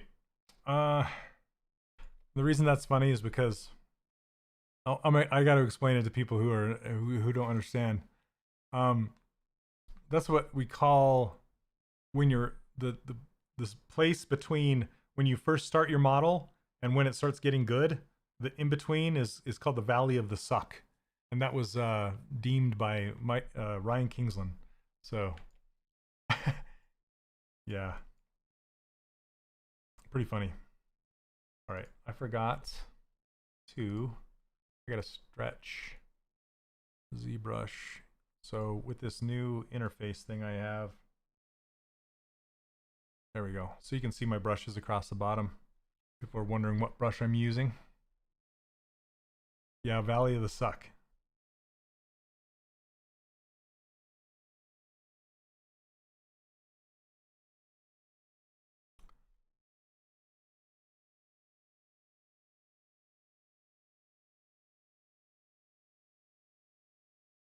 Okay, I want to take his entire head and jam it down his neck.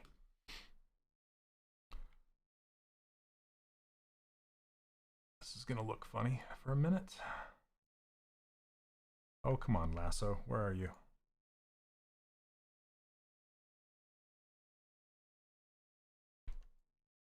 Mask all of this off.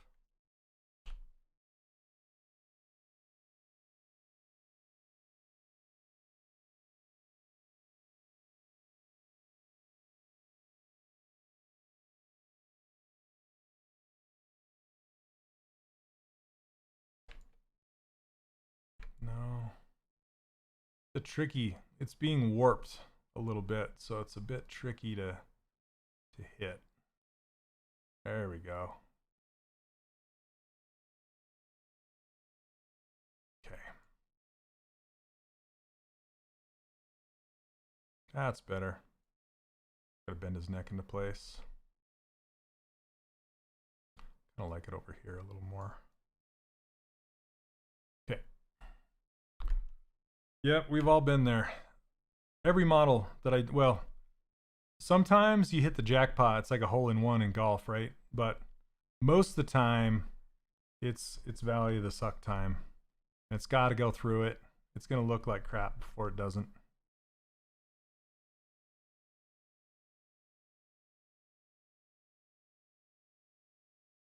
Yeah, the when you resize ZBrush, it's gonna glitch like that. It's part of the deal.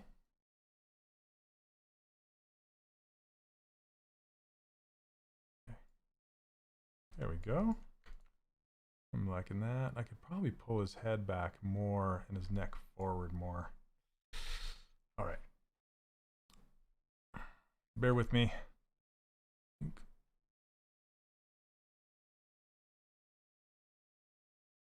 Whoops, I want to keep that. Let's see if I can mask this off.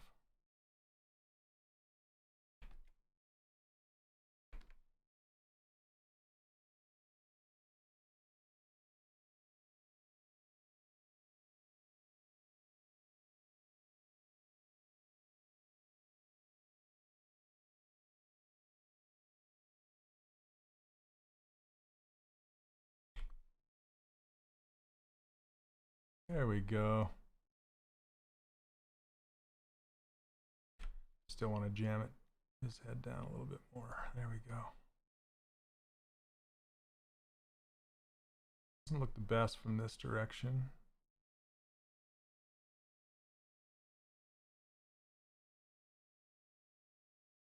All right, Sean, take care, man. All right, yep, this Friday. This is when we're doing it.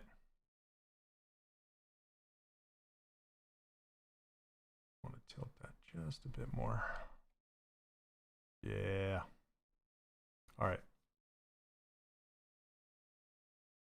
Have to rearrange that feather. Probably make it come out the other side of the hat. Not sure what side of the hat they're supposed to be coming out. I'm gonna have to research that or I'll be called out on it.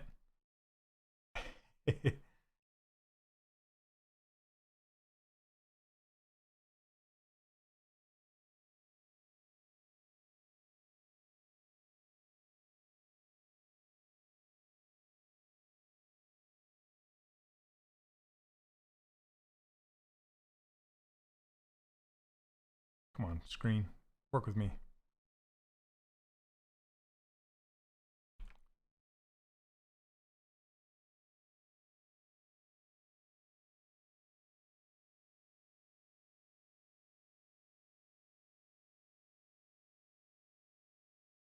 Just looking for silhouette at this point. Spacing.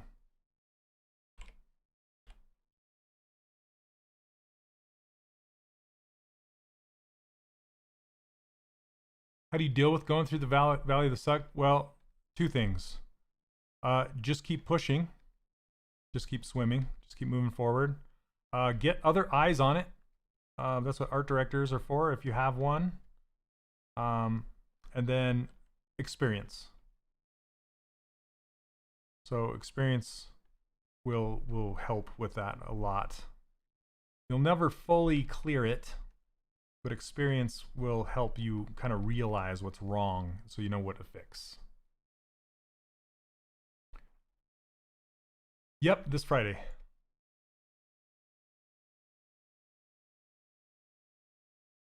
Looking forward to it. Yeah, that'd be a good art direction, right? Could you unsuck this? That'd be great. Could you make this look less sucky? I'd be a great art director if that's the case.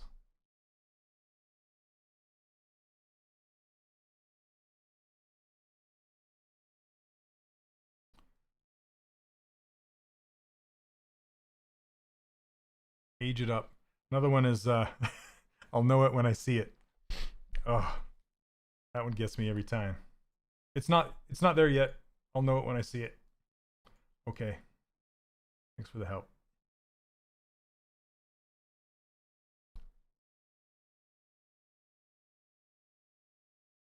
Okay. All right. Let's pose this back arm. It's tricky because it's hidden. So I'm just gonna put his arm down as if he's holding onto a scabbard that's not there.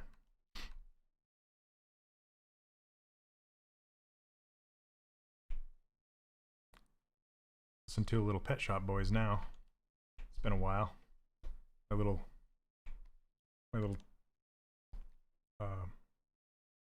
time machine.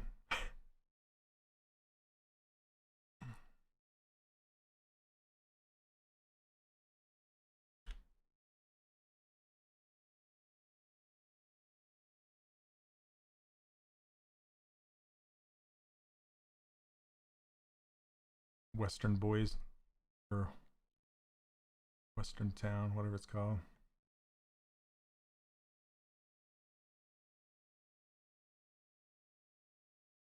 Okay.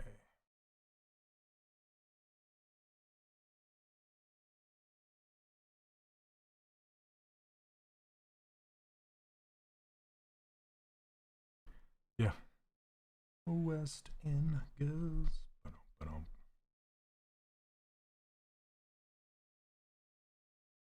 Eastern Boys and West End Girls or something. What it is? I don't know. If where.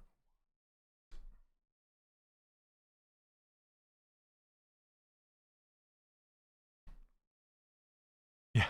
Sometimes you're better off dead. There's a gun in your hand. It's pointing at your head.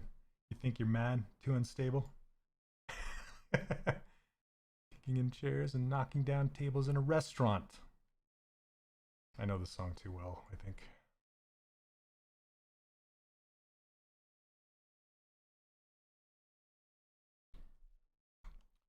Yeah, I just couldn't remember that part. The part that's important that everybody else knows.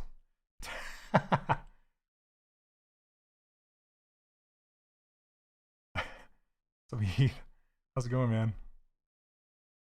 We'll get in trouble. There's also times when you can, like, if you don't want to touch the top of something, just mask it, blend it, and then pull it down. Need to add some more thickness to this arm to match the one on the opposite side.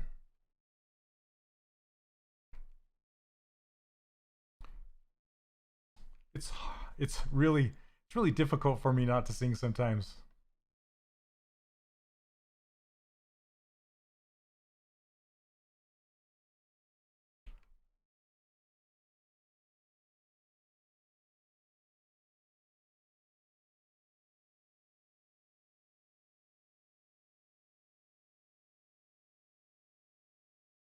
From Lake Geneva to the Fortland Station. They say that. All right, let's get this scooped arm and this pinched elbow.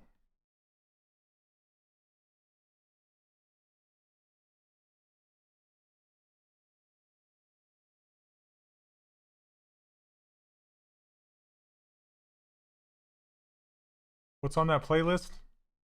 Oh man, I just noticed I jacked up this shoulder. So I didn't take into account the clavicle. So the clavicle's still hanging back here. Oh goodness. All right, I gotta fix that. Let's fix it. What time you got? 1:50. We got 10 minutes. So I gotta pose these fingers. I might have to pose those off. Okay. Let's see.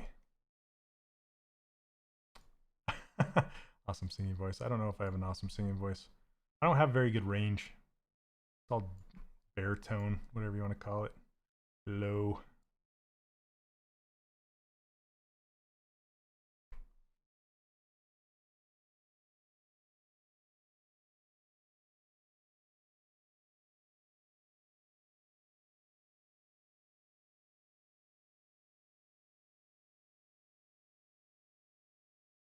What's this lovely topological button? So it essentially allows you to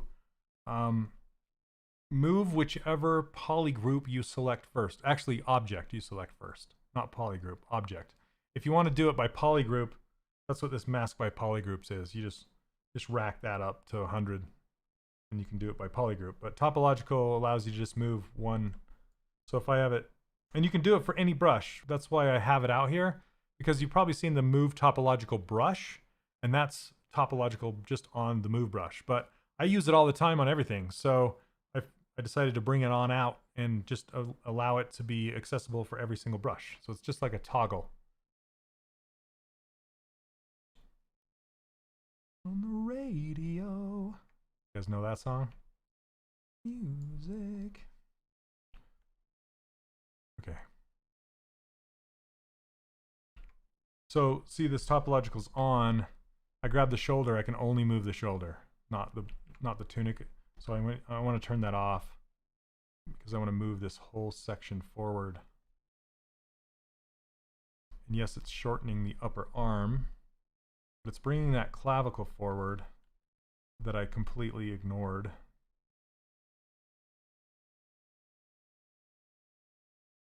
Yeah, I feel like Oprah. Topological for every brush. Every brush gets topological. Yeah, I was just using it too often, so.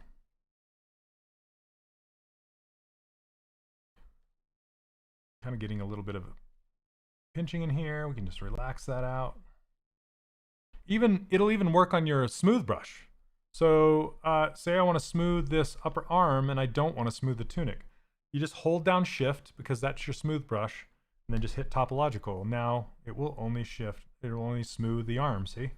Without smoothing that tunic out. And vice versa. So it's great.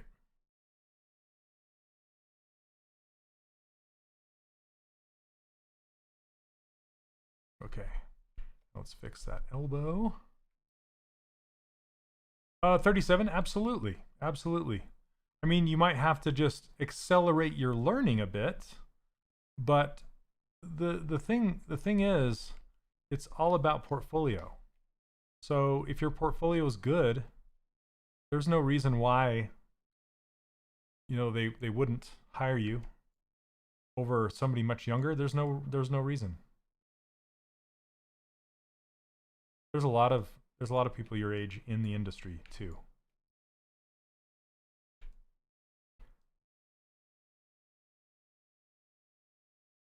Hey, what's up, Charlie? It's been a while. How's it going? Thank you so much.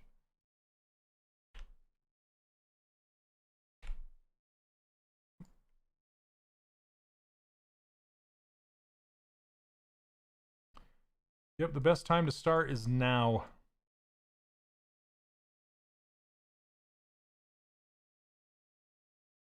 For anyone.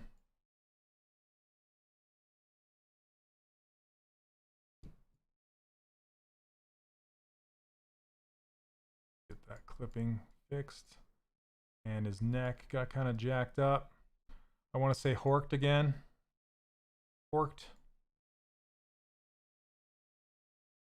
What do you think about 3D sculpturing in VR mode? I've tried it, and it's not, in my opinion, it's not quite there yet. It's a lot of fun because you're literally in the same room as your model. So you're looking at it like face to face, like it's like right there, right? So that part is fantastic and it has potential. But the sculpting, just the experience isn't quite there for me. I've tried a handful of sculpting programs in VR. I have an Oculus, and it's a lot of fun, and it's a really great fast way to block in your models, but for refinement it's just not quite ready for production yet, in my opinion. Okay, let's see. It's kind of in the tuning phase right now. Tuning some of this stuff up.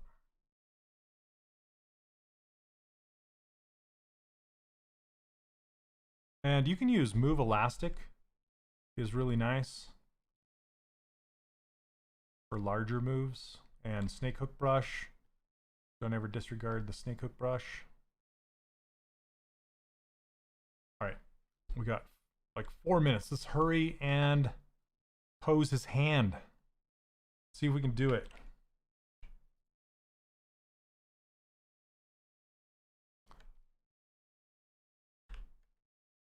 So I'm going to concentrate really quick. So I apologize if I miss questions. I'm going to bust this out.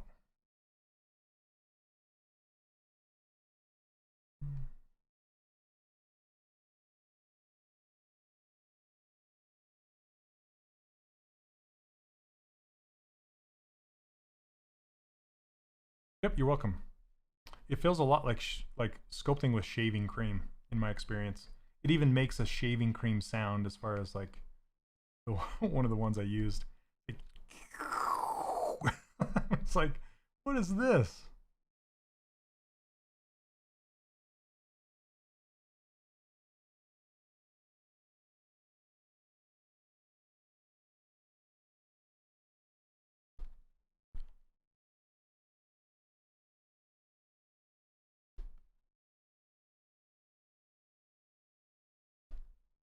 Sorry, I'm in speed mode. Speed mode, activate.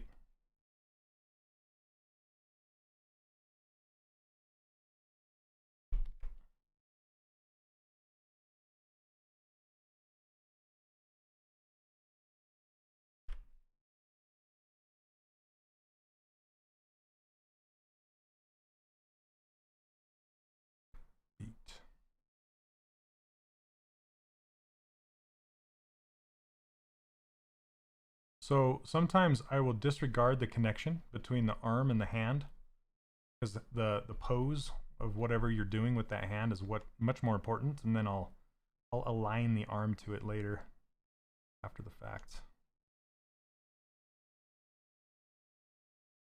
Because I want to get these knuckles all the way around the hilt. This. That's better. Okay. If you ever prefer to work with ZBrush rigged model, or do you pose your character with masks and rotations? Well, mask and rotations is what I'm doing now. This is not a rigged character and I'm posing it up. I will typically do that for a collectible or something where I only have to pose it once. I'm not going to need to pose it a whole bunch of different times. So I prefer it that way because it's more forgiving. Like a rig is very rigid, and you can't really munge stuff around. That's a good word, munge. Like this. I'm stretching this finger to make it match the sword. You can't really do that with a rig unless it has squash and stretch in it. But if I'm doing a lot of different poses, I prefer using a rig. Especially if I need to experiment with poses. I just don't have the time to do this. It takes a while, right? So you don't want to spend too much time.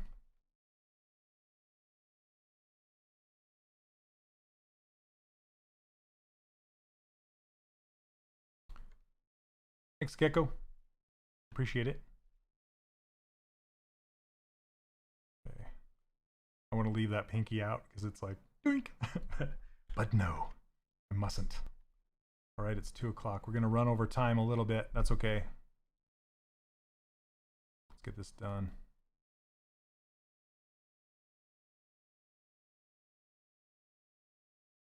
Do you use layers when you pose? Not typically, no. I'm just not a huge fan of layers. I will if I'm doing morph targets. But I don't typically do morph targets very often.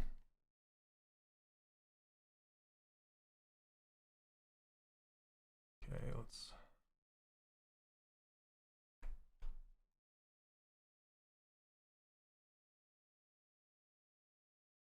Nightbot's so pushy. Get ZBrush. Just get it. What are you waiting for?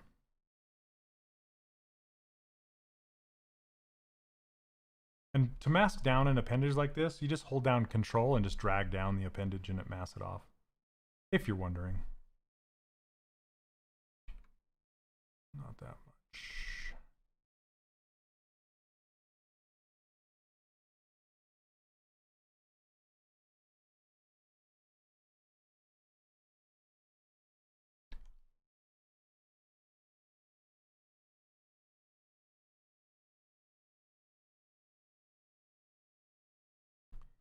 I just want to get that thumb in place, and then I'll fix the knuckle that I broke.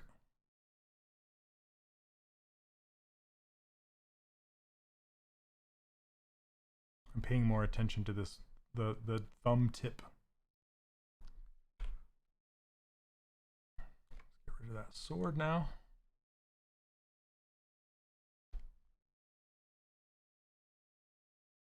Do some inflation. Not been bad.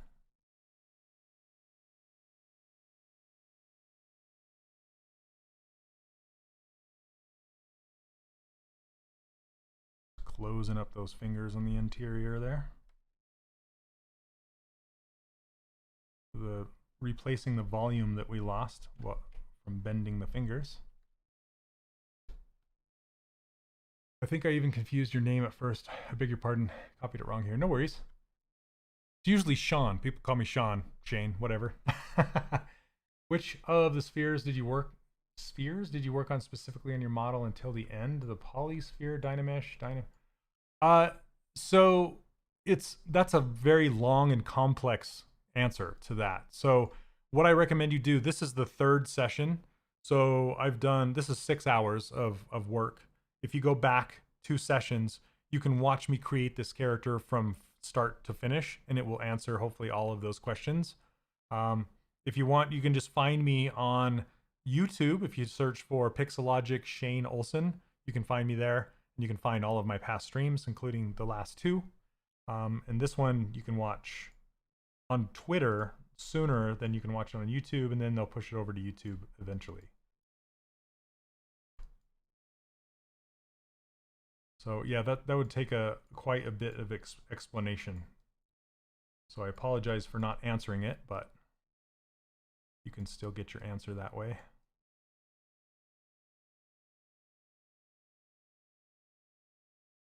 Okay. I think we're good. Yep, and there's that wrist. So we got to fix that wrist. Thank you from the bottom of my heart for what you share with each stream or even on your website. I learn a lot every day in a very intuitive and really pleasant way. Thank you so much. So again, thank you, Shane. Jan from France. Wow, thanks so much. It means a lot. I really appreciate it.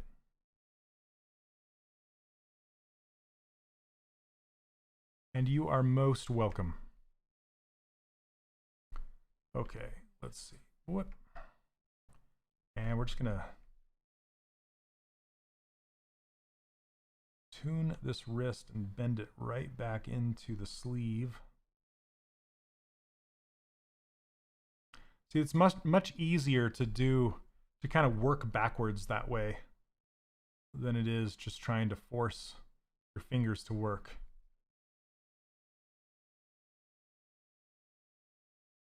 Thanks, Neil. Huge shout out to Neil. He's my real person bot, posting all the links here. So I really appreciate it, Neil. Thank you so much. When you're creating the base topology, do you take into account the direction of the folds? Sometimes. You can't really do that until it's in a pose, right? I'm not going to pose this backhand right now. But so usually I'll save the folds until it's posed, and then add them later. Does need a bonus. Whoops, I don't have topological on and I'm warping that sword. Stop it.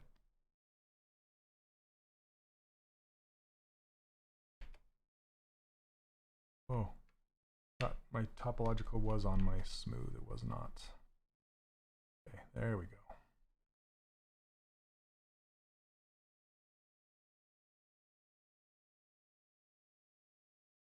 You can do, so in games, right, there's just, they're called memory folds that are just there all the time, and you can put memory folds in your clothing, but specific bending clothes you don't want to put in there until later. So okay, so before I go back up to my pre-pose, I gotta bend that foot back a little bit more. Anyway, see, if you hover over these buttons, it says if a subtool mesh is selected, load a T-pose.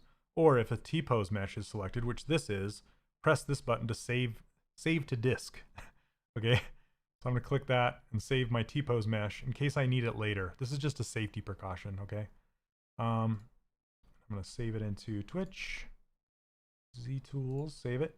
Okay, so that's just in case something jacks up when I go back to my high-res version. All right, fingers crossed. Here we go. This part's always fun. All right. There he is. All right, guys. Thank you so much for another stream. This is the final version of this guy. I think he's done for now. I'm gonna render him out, color up his sword a little bit more, pose his feet better so they match this a little more. And I kind of want to see how he's kind of rocked back a little bit. I want to pull him back a little bit, like lean him back a little bit more. So, yeah. And then we'll put him with his little pig friend, and like, so they're having a conversation, and then I can make him look at the pig and make him look like he's talking better, that kind of stuff. So, Charlie, I'm not sure. I have not chosen. Sometimes I'll choose the day of, sometimes the day before. Yeah, I'm not sure. There's been some very, very good concepts posted recently, so who knows? We'll see. Anyway, everybody, thank you so much for hanging out with me today. Have a fabulous week, and we will catch you next Monday. And as always, if you want my brushes, they're free over on my website, 3dcharacterworkshop.com, and you may join us in the online course, also 3D Character Workshop. It's open now. It's an ongoing course. Go at your own pace. It's it's really fun. So if you want to join us, check it out, 3dcharacterworkshop.com. Thank you, Neil. Thank you, everyone. It's been great. See you next week. Cheers.